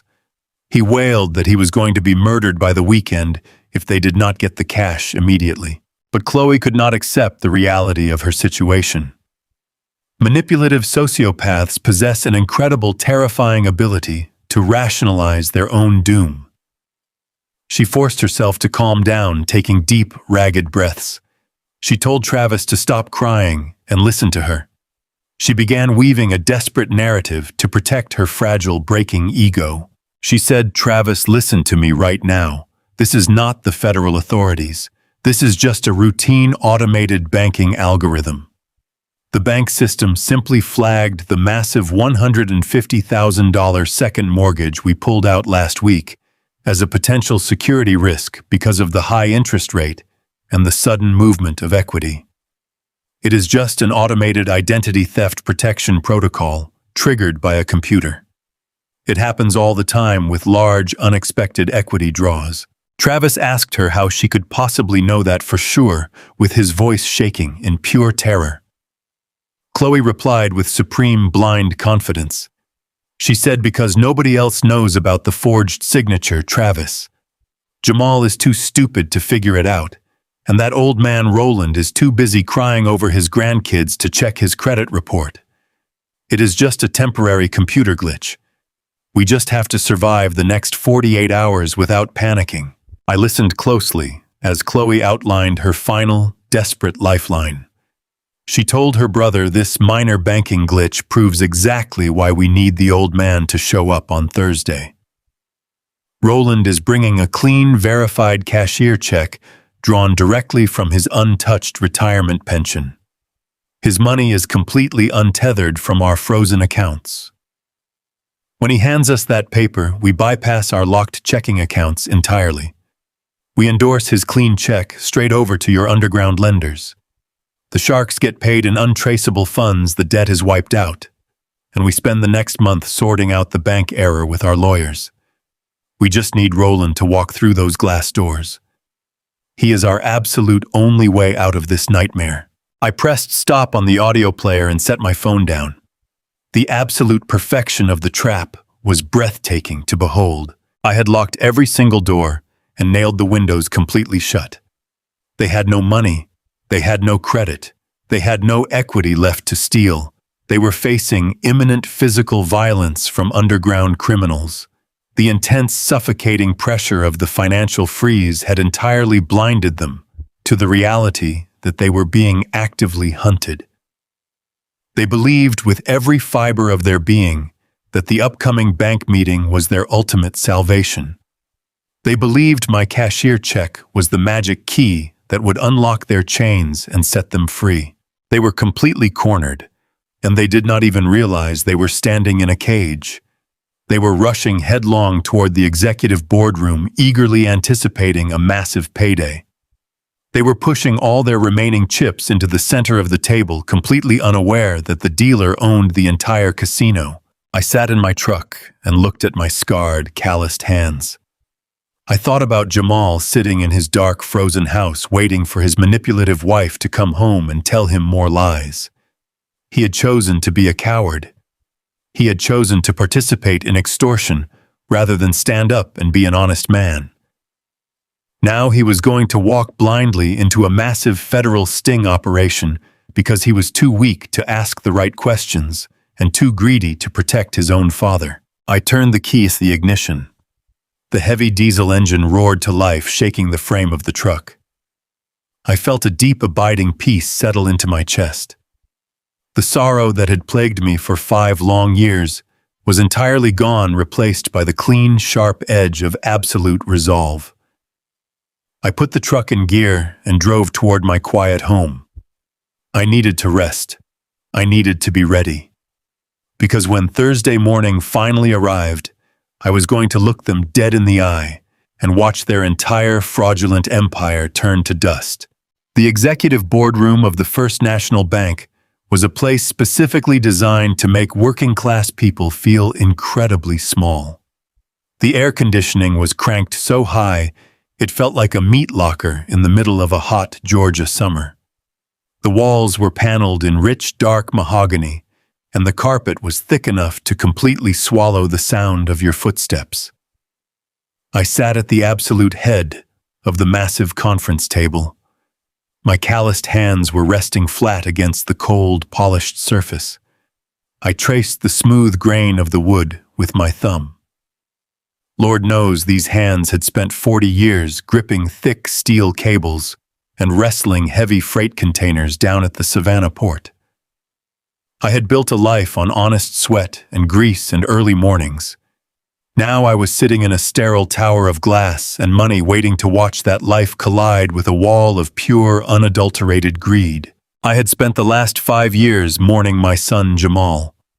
I had shed bitter tears in the quiet of my empty house, wondering where I went wrong as a father. But sitting in that freezing room, the grief was completely gone. The sorrow had burned away, leaving behind nothing but a cold, hardened resolve. I was not a heartbroken father anymore. I was a man defending his legacy against a pack of thieves. Richard, my attorney, was stationed in a secure office just down the hall, alongside investigators from the Federal Financial Crimes Unit. The trap was oiled and primed. All I needed was for the rats to walk in and grab the bait. At 10 minutes past 10, the heavy oak double doors swung open. The sound was loud, echoing sharply in the silent room. Chloe walked in first. Walked is the wrong word for it because she truly paraded into the room. She was wearing a tailored white dress that probably cost more than my first pickup truck, and carrying a designer purse slung over her arm. Her chin was tilted up, and a smug, victorious smile was plastered across her face. She looked at me sitting alone at the table, and her pale eyes gleamed with absolute triumph. She genuinely believed she had broken me. She thought she had successfully manipulated a lonely old black man into draining his hard-earned retirement fund to cover her criminal tracks. Right behind her was her older brother Travis. The contrast between them was almost laughable. While Chloe radiated false confidence, Travis looked like a man marching toward an execution block. He was wearing a cheap gray suit that fit him poorly around the shoulders. His forehead was covered in a thick sheen of nervous sweat. The emergency financial freeze we had triggered 2 days ago had completely shattered his nerves. He knew the violent men he owed money to were running out of patience and looking for him. He kept darting his eyes around the pristine boardroom, as if he expected a loan shark to jump out of the shadows. He reeked of stale fear and cheap cologne, trying desperately to maintain the illusion of a legitimate real estate broker. Then Jamal walked in. My own flesh and blood. He closed the heavy doors quietly behind him. He looked incredibly small today. His shoulders were slumped, and he wore a wrinkled blue shirt that hung loosely on his frame. He pulled out a leather chair near the middle of the table, putting as much physical distance between us as possible. He stared intently at his hands resting in his lap, absolutely refusing to meet my gaze. The shame radiating from him was palpable, but shame does not excuse federal wire fraud. Shame does not excuse trading your own father to save a manipulative wife.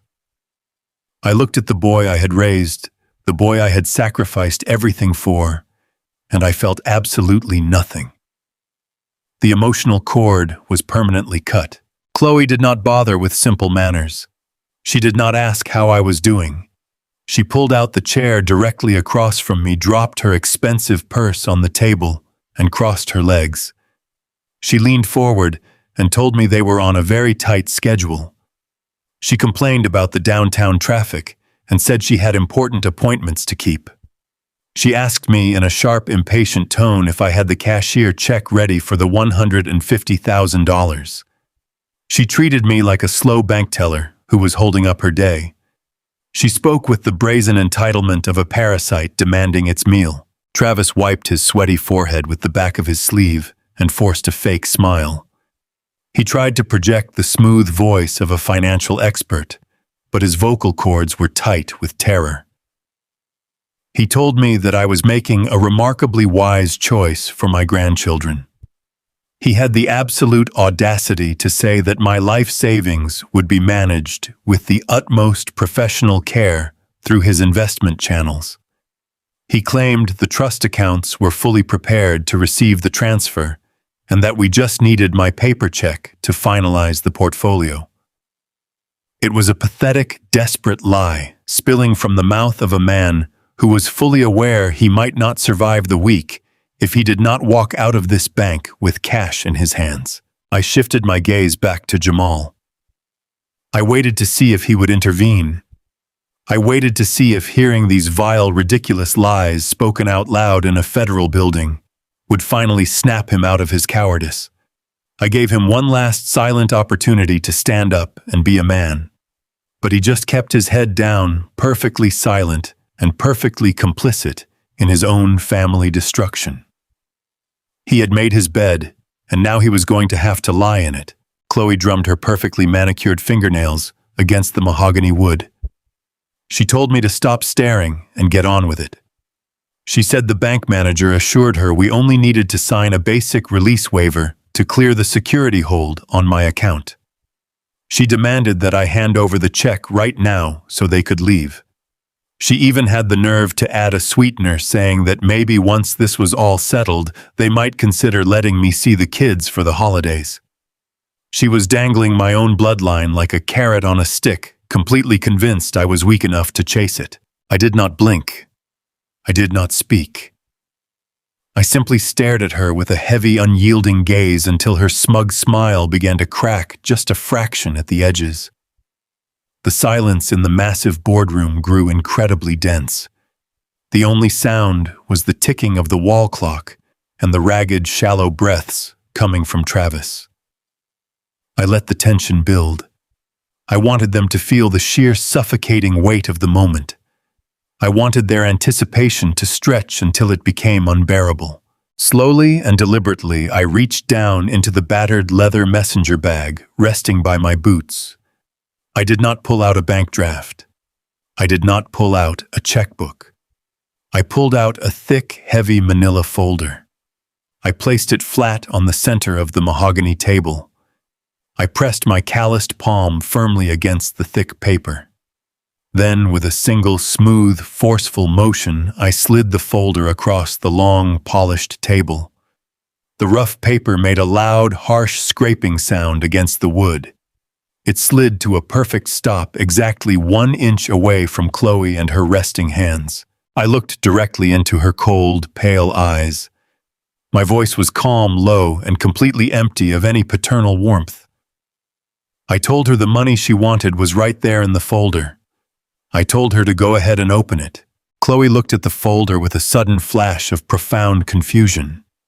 She knew this was not a standard bank envelope for a cashier check. She knew it looked like a dense legal file. But her blinding greed overpowered her brief hesitation. She practically snatched the folder off the table and ripped open the top flap. Travis leaned sharply over her shoulder, his eyes wide with desperate, frantic anticipation. He thought he was about to see his ultimate salvation. He genuinely believed he was about to lay eyes on the exact amount of cash required to pay off the violent men hunting him. Instead, Chloe pulled out a thick stack of crisp white federal documents. The very first page was not a financial draft. It was a highly detailed forensic handwriting analysis report printed on official state letterhead. It displayed high-resolution macro photographs of my forged signature. The images perfectly highlighted the unnatural hesitation, marks the fraudulent ink pressure points, and the incorrect loop structures. Directly beneath that analysis was a pristine copy of the predatory second mortgage they had taken out on their home, clearly bearing the illegal notary stamp that Travis had provided. I watched the exact moment her entire arrogant world shattered into a million jagged pieces. The smugness did not just drain from her face, it was violently ripped away, leaving behind a mask of pure, unadulterated horror. Her mouth fell wide open, but absolutely no sound came out. Her hands began to shake so violently that the crisp papers rattled loudly against each other. She stared at the forensic report as if it were a venomous snake that had just bitten her on the wrist. Travis was staring at the documents right over her shaking shoulder. His panicked eyes locked onto the second page of the stack. It was a formal internal report from the State Financial Crimes Unit. It explicitly detailed his massive illicit gambling debts and his verified connections to the underground loan shark syndicate. It listed the exact amount he owed to the exact penny alongside dates and locations of his underground transactions. Travis let out a strange, high-pitched gasp. His entire body violently recoiled as if the papers had physically burned his skin. He realized in a fraction of a second that not only was the money a complete lie, but his deepest, darkest secrets were sitting right there on the open table in a federal banking facility. The authorities knew everything about his shadow life. Chloe's hands were trembling wildly now, but she frantically flipped to the next page in the stack. It was a typed word-for-word transcript of the audio recording Dexter had captured at the country club. The transcript clearly identified her voice laughing about manipulating a grieving old man. It detailed her explicit instructions on how to use my pension to pay off criminal syndicates. It showed her calling her own husband a stupid pawn in her grand scheme. It was absolute, undeniable legal proof of her extortion and her malicious criminal intent. I leaned forward, resting my elbows heavily on the mahogany table. I did not raise my voice a single decibel. I spoke with the terrifying calm of a man who has already won the absolute final victory. I told her she thought I was just a dumb old dock worker. I told her she thought my calloused hands meant I had a weak, gullible mind. I told her she actually believed she could forge my name, commit massive federal bank fraud, and then extort my life savings to cover her miserable tracks. I said, "You thought you were holding all the cards, Chloe, but you were just playing solitaire in a burning house." The silence that followed was completely deafening. Jamal finally looked up from the table. He saw the sheer naked panic radiating from his wife and his brother-in-law. He looked at the federal documents scattered across the wood. Absolute confusion and deep primal fear washed over his face. He had absolutely no idea what was happening. He did not know about the forged mortgage or the loan sharks. He had been completely blindsided by the reality of his own wife and her massive deception. He realized he was not securing a college fund. He realized he had been dragged into a federal felony. He opened his mouth to speak, but his voice completely failed him. Travis could not handle the pressure. The walls of the boardroom were literally closing in on him. He knew exactly what these documents meant. He knew the bank was not just checking a routine security hold. He knew the federal authorities had been actively tracking him. His breathing became incredibly rapid, sounding like a cornered animal. He looked at me with wild, terrified eyes. He stammered out that this was a terrible mistake. He said he had absolutely nothing to do with the forgery, trying to backpedal instantly. He started backing away from the table, his hands raised in surrender. He was entirely willing to throw his sister under the bus in a heartbeat, just to save his own skin. Travis bumped hard into the heavy leather chairs behind him. He looked frantically at the thick oak double doors leading out to the hallway. Raw animal panic took complete control of his nervous system. He realized he was trapped in a room with the undeniable evidence of his own destruction. He turned away from the table, his shiny shoes slipping frantically on the polished floor. He made a desperate bolt for the heavy wooden doors, blindly thinking he could somehow outrun the massive federal trap I had built specifically for him. Travis grabbed the thick brass handle of the heavy mahogany door with both of his slick, sweaty hands. He yanked it backward with all the frantic strength his panicked body could muster. He was running entirely on the raw animal instinct of a cornered predator. But the door did not open the way he expected. Instead, it swung violently inward, pushed from the hallway with absolute, overwhelming force. Travis stumbled backward, his shiny leather shoes losing their grip on the polished floor. He collided hard with the wooden doorframe and let out a pathetic, high-pitched gasp. Standing in the wide-open doorway, completely blocking his only route of escape, were two massive federal agents. They were flanked by three uniformed officers from the Atlanta Police Department. The sterile, silent air of the executive boardroom was instantly shattered by the heavy crackle of police radios and the harsh, authoritative commands of law enforcement. The lead federal agent stepped into the room and did not hesitate for a single fraction of a second. He grabbed Travis by the shoulder of his cheap suit, spun him around, and slammed him face first against the polished mahogany wall panels. The sound of Travis hitting the wood echoed like a gunshot.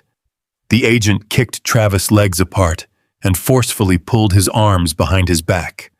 The sharp, metallic click of heavy steel handcuffs ratcheting tightly around his wrists rang out through the room. Travis immediately began to weep.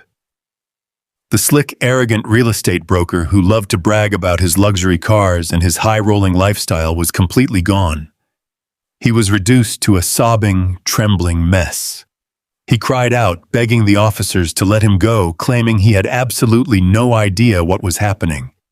He practically screamed that the fraudulent mortgage was not his idea. He blubbered that he was just trying to pay off his debts to save his own life. It was the most shameful display of cowardice I had ever witnessed in my 64 years on this earth.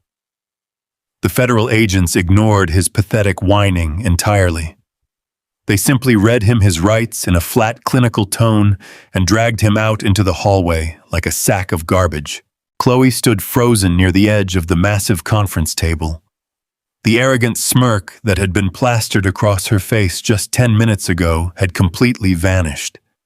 Her pale blue eyes were wide with pure, unadulterated terror. She watched her brother being hauled away in steel chains, and the absolute reality of her situation finally crashed down upon her. She was a deeply manipulative sociopath, and sociopaths only care about one thing when the walls close in. They care about their own survival. Her mask of suburban perfection completely dissolved. The polished, sophisticated wife was replaced by a vicious, cornered snake. She turned toward the doorway and started screaming at her brother, throwing him under the bus without a single ounce of hesitation. She yelled that Travis was a degenerate gambler and a filthy liar. She screamed to the federal agents that her brother had stolen her identity and forged the banking documents completely on his own. She tried to claim she was nothing but an innocent victim of his illicit underground debts. But the federal investigator standing in the doorway simply held up his hand and shook his head. He pulled a small digital audio player from his tactical vest and tapped the screen. The crisp, undeniable sound of Chloe laughing at the country club filled the boardroom. Her own voice echoed off the walls, detailing exactly how she planned to extort my pension to pay off the loan sharks. She heard herself calling her own husband a stupid pawn. The blood drained entirely from her face, leaving her looking like a pale, lifeless ghost. The irrefutable proof of her malicious criminal conspiracy was playing out loud for everyone in the room to hear. She had nowhere left to run. She had no more lies left to tell. In a last desperate bid for salvation, she spun around and locked her wild eyes on Jamal. She lunged toward him, grabbing the front of his wrinkled blue shirt. Her voice was shrill and frantic. She demanded that he protect her. She ordered him to stand up and tell the federal agents that the second mortgage was entirely his idea. She slapped his chest, commanding him to take the absolute full blame for the fraud so she could walk away clean. She yelled that he owed her this sacrifice because he was the man of the house. She showed him exactly what he truly meant to her. He was not a husband. He was a disposable human shield. Jamal sat frozen in his leather chair. He stared at the woman he had chosen over his own father. The illusion of his perfect, wealthy, suburban life shattered into a million jagged pieces right before his eyes. he finally saw the absolute horrifying truth. The woman he had worshipped was a ruthless felon who was currently trying to feed him to the federal prison system to save her own skin. The heavy, crushing weight of his reality descended upon him all at once. He realized that his beautiful 4-bedroom house was currently in the process of being seized by the bank. He realized his joint checking accounts were frozen solid and stripped to the bone. He realized he was deeply implicated in a massive federal wire fraud conspiracy because his signature sat right next to the forged signature of his father. He realized that the extortion plot, he had blindly agreed to the plot, where he swore a vile lie upon his dead mother grave, had completely destroyed the very last bridge he had left in this world. He had lost his home. He had lost his fake reputation. He had lost his freedom. And he had thrown away the only man who had ever truly loved him without condition. Jamal slowly looked away from his screaming wife and turned his head toward the head of the mahogany table. He looked at me. For the first time in 5 long, agonizing years, my son finally looked me directly in the eye. What he saw staring back at him was not the gentle, forgiving father who used to carry him on his shoulders through the hot streets of Savannah. He did not see the hard-working man who used to come home covered in dock grease and smile just because his boy was safe. He saw a man made of cold, impenetrable iron. He saw a man who had survived storms that would have crushed a weaker soul. Jamal's lip began to tremble violently. The realization of his total, profound ruin broke whatever fragile cowardice was holding him together. He let out a loud, ragged sob that tore from the deepest part of his chest. He shoved Chloe's hands away from his shirt and stumbled out of his chair. His legs gave out beneath him, and he dropped hard to his knees, right there on the thick, expensive carpet of the bank boardroom. He crawled across the floor toward me. The federal agents took a step forward to intervene, but I raised my calloused hand, signaling them to wait. I wanted to see exactly how low a man could sink when his greed finally turns to ash. Jamal reached my chair and desperately grabbed the heavy fabric of my winter coat. His hands were shaking so badly, he could barely hold on to the material. Tears were streaming down his face, mixing with the sweat on his cheeks. He looked up at me with wide, terrified eyes. His voice was completely broken, reduced to a pathetic, high-pitched whine. He begged me for salvation. He cried out, "Dad, please, you have to stop this. You have to tell them it was all a big misunderstanding. Please, Dad, I did not know about the loan sharks. I did not know she forged your name. You have to save me. I will lose everything. They are going to take me away from my babies. Please, Dad, I am begging you. I am still your son. I am still your boy." He clutched my coat tighter, pressing his wet face against my knee. He wept loudly, his cries echoing miserably against the dark wooden panels of the room. He invoked the sacred bond of blood, hoping that the sheer weight of biology would somehow override the catastrophic damage he had caused. He was begging for the unconditional love he had treated like absolute garbage for half a decade. I sat perfectly still in my chair. I did not pull away immediately. I simply looked down at the weeping man clinging to my leg. I searched my own heart, looking deep into the corners of my soul to see if there was even a single drop of mercy left for him. I thought about the steakhouse. I thought about the fake invoice for emotional damages. I thought about him looking at his phone and swearing on his beautiful mother grave to steal my life savings. I found absolutely nothing inside my chest but a quiet, peaceful emptiness. The father who would have burned down the world to protect Jamal had died in that restaurant. The man sitting in this chair was simply an operator who had just finished clearing a dangerous, hazardous load from the worksite. I slowly reached down with my thick, scarred hands. I took hold of his trembling fingers where they gripped my coat. I did not squeeze them in anger. I simply peeled his hands away from my clothing with firm, steady pressure. I pushed his hands back, letting them fall uselessly into his lap. I leaned forward and looked directly into his tear-filled eyes.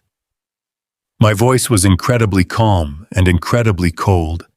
It carried the absolute finality of a judge delivering a permanent sentence. I said, "You invited me to dinner to collect a debt, Jamal. You handed me an invoice for my absence." Well, I reviewed the charges. I paused, watching the terror completely paralyze his breathing. I said, "Your bill has been paid in full. We are entirely settled." I stood up from the heavy leather chair. I smoothed out the front of my coat and turned my back to him. The sound of his devastated wailing spiked, filling the room with a chaotic, agonizing noise. Chloe was screaming at the police officers who were now pointing in Falk to place her in handcuffs. The federal agents were reading Jamal his rights as he remained slumped on the floor, completely shattered by the reality of his choices. It was a harvest of pure greed, and they were finally choking on the bitter fruit they had planted. I did not look back. A man who spends his life moving forward does not turn around to stare at a demolished building. I walked with slow, steady steps toward the heavy oak doors. The lead federal investigator stood near the exit. As I passed him, he gave me a single, silent nod of profound respect. I nodded back, acknowledging that the heavy lifting was finally over. I stepped out of the freezing boardroom and walked down the quiet, thickly carpeted hallway. The sound of their screaming and crying faded away as the heavy doors clicked firmly shut behind me, sealing them inside their new reality. I pressed the button for the elevator and rode it down to the main lobby. When I pushed through the revolving glass doors and stepped out onto the busy Atlanta street, the bright morning sun hit my face. The heavy, suffocating burden that had been sitting on my chest for 5 long years was entirely gone.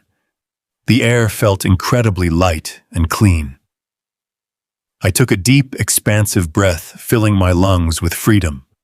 I walked toward my pickup truck, feeling the solid pavement beneath my work boots. My legacy was secure. My honor was entirely intact.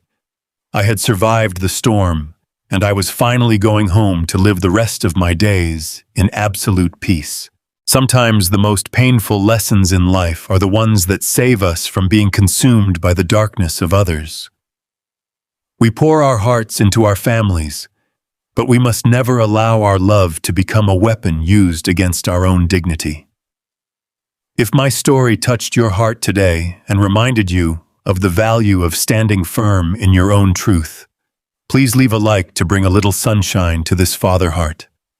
Subscribe to the channel right now so you do not miss the next life stories I will share with all my respect and love. And please tell me in the comments exactly where you are watching this video from and what time it is there right now. It makes me incredibly happy to know which corner of the world is listening to my voice and at what time of day you are keeping me company. A big hug the size of my heart to you all. See you in the next story. The heavy wooden gavel came down with a sharp, violent crack that echoed all the way to the high vaulted ceiling of the federal courthouse. I sat quietly in the second row of the public gallery, wearing my crisp charcoal suit. My large, calloused hands were resting peacefully on my knees. Exactly 6 months had passed since that freezing morning in the bank boardroom. 6 agonizing months of endless legal maneuvering, sworn depositions, and the presentation of undeniable forensic evidence. We had systematically and ruthlessly dismantled the fake, perfect illusion my daughter-in-law had built. The air in the courtroom was incredibly stale, smelling of cheap floor wax and quiet, desperate failure.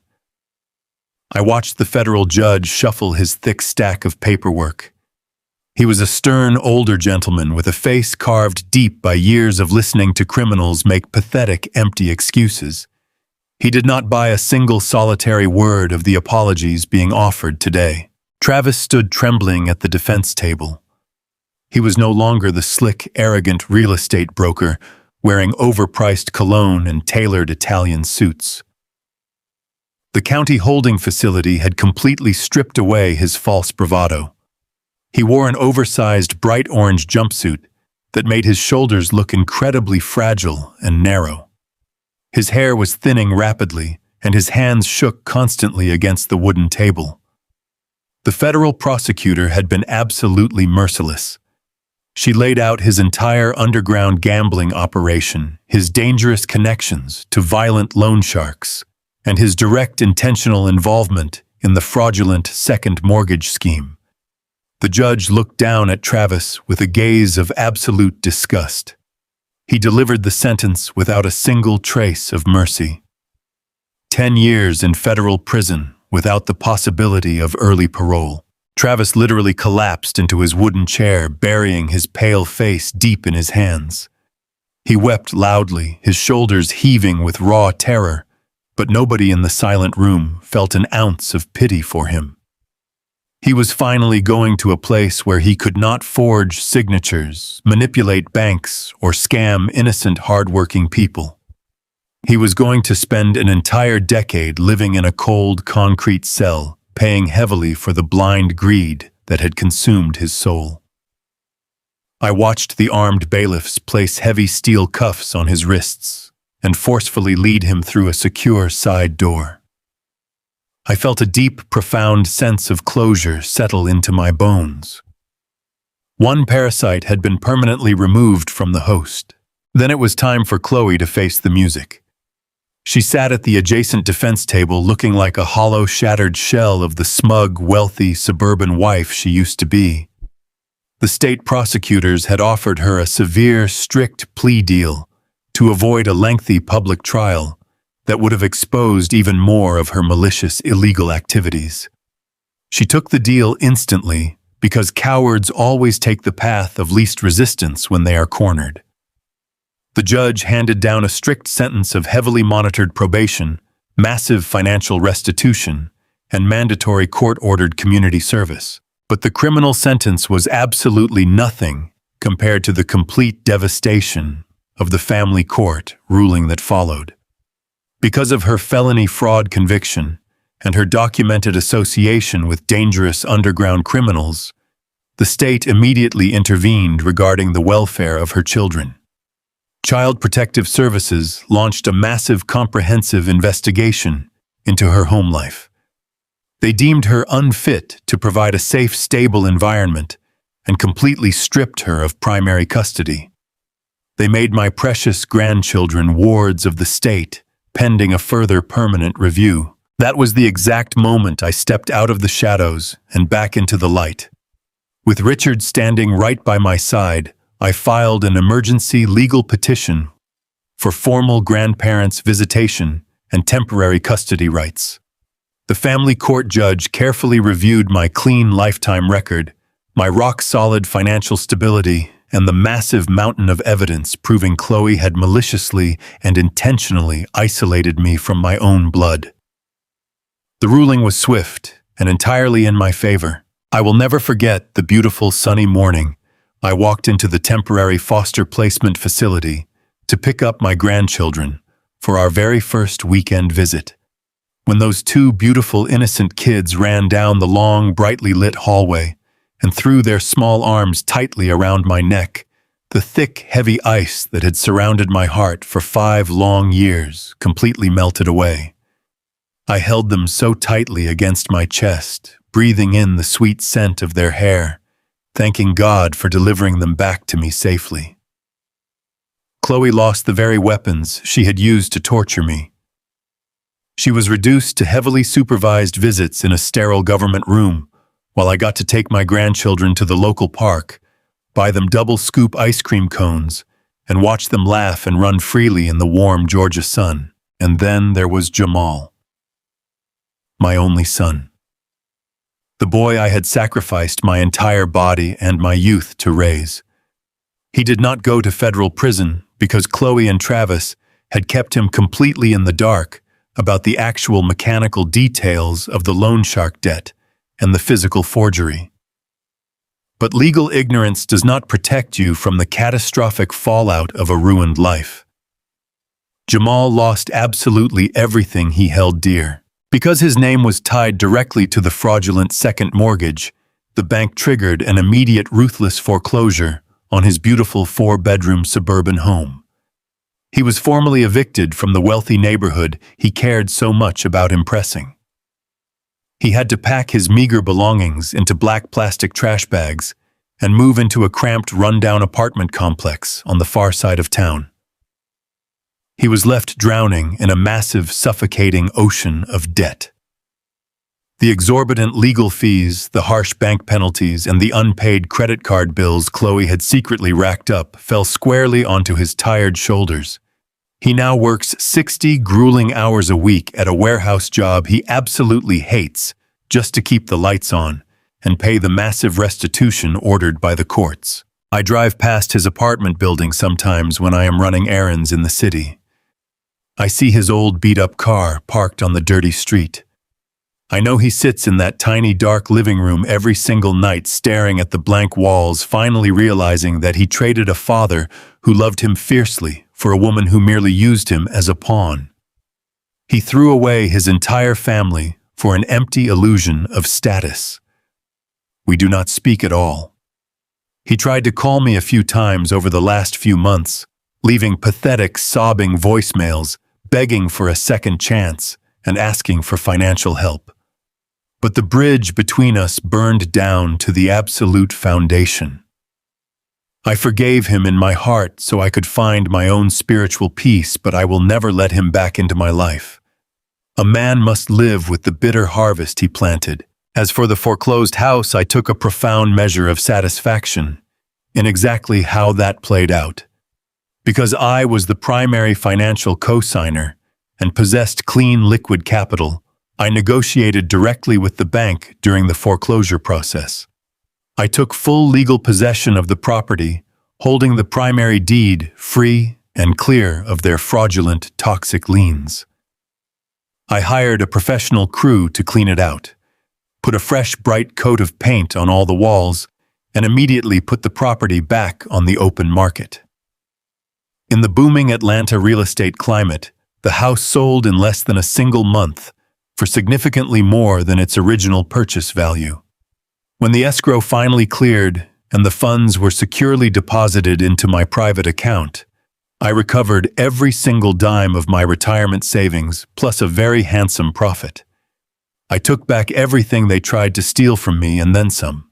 With my finances completely secure and my beautiful grandchildren back in my life, I decided it was time to close the chapter on the grueling, heavy labor of my past. I officially retired from the industry. I took a portion of the house sale profits and bought myself a beautiful, brand-new recreational vehicle. It is a massive luxury motorhome with a full modern kitchen, a plush, comfortable master bedroom, and large panoramic windows that let in the natural light. I sold my modest house, packed up my favorite comfortable clothes, and hit the open highway, leaving the noise of the city far behind me. Nowadays, I spend my time exactly how I want to. I park the motorhome at a quiet, beautiful coastal campground down near Savannah, right where the salty ocean air meets the sweet smell of the Georgia pines. I wake up before dawn every single day, not because a loud alarm clock tells me to go sweat on the docks, but because I want to catch the early morning tide. I sit on the sandy shore with my favorite fishing rod, resting easily in my hands, watching the sun slowly paint the water in brilliant shades of gold and deep purple. The rhythmic, soothing sound of the waves crashing against the rocks is the most peaceful, beautiful music in the entire world. On the weekends, my grandchildren come down to the coast to visit me. I teach them how to properly bait a hook, how to cast a line far out into the surf, and most importantly, how to be honest, good, hard-working people. We cook fresh fish over an open fire and tell stories under the bright stars. I am living the peaceful, beautiful life I fully earned with 40 years of hard, honest sweat and unyielding dedication. I look out at the endless horizon, feeling the warm, gentle breeze against my face, and I realize how truly blessed I am to have survived the terrible storm they tried to drown me in. To all my brothers out there, the fathers and grandfathers breaking your backs for your families, my lesson was paid for in blood, sweat, and tears. Family is sacred, yes, but never let your love turn you into a blind fool. Sometimes the devil does not come with horns, sometimes he sits right at your dinner table. If my story touched your heart, hit that like button to bring a little warmth to this old man's soul. Make sure you subscribe to the channel so you do not miss the next real-life story I have to share. And drop down in the comments and tell me what city are you watching from and what time is it right now. It brings me pure joy to know what corners of the country and the world my brothers and sisters are listening from. Stay vigilant, stay blessed, and I will see you in the next story. A big hug from my heart to yours.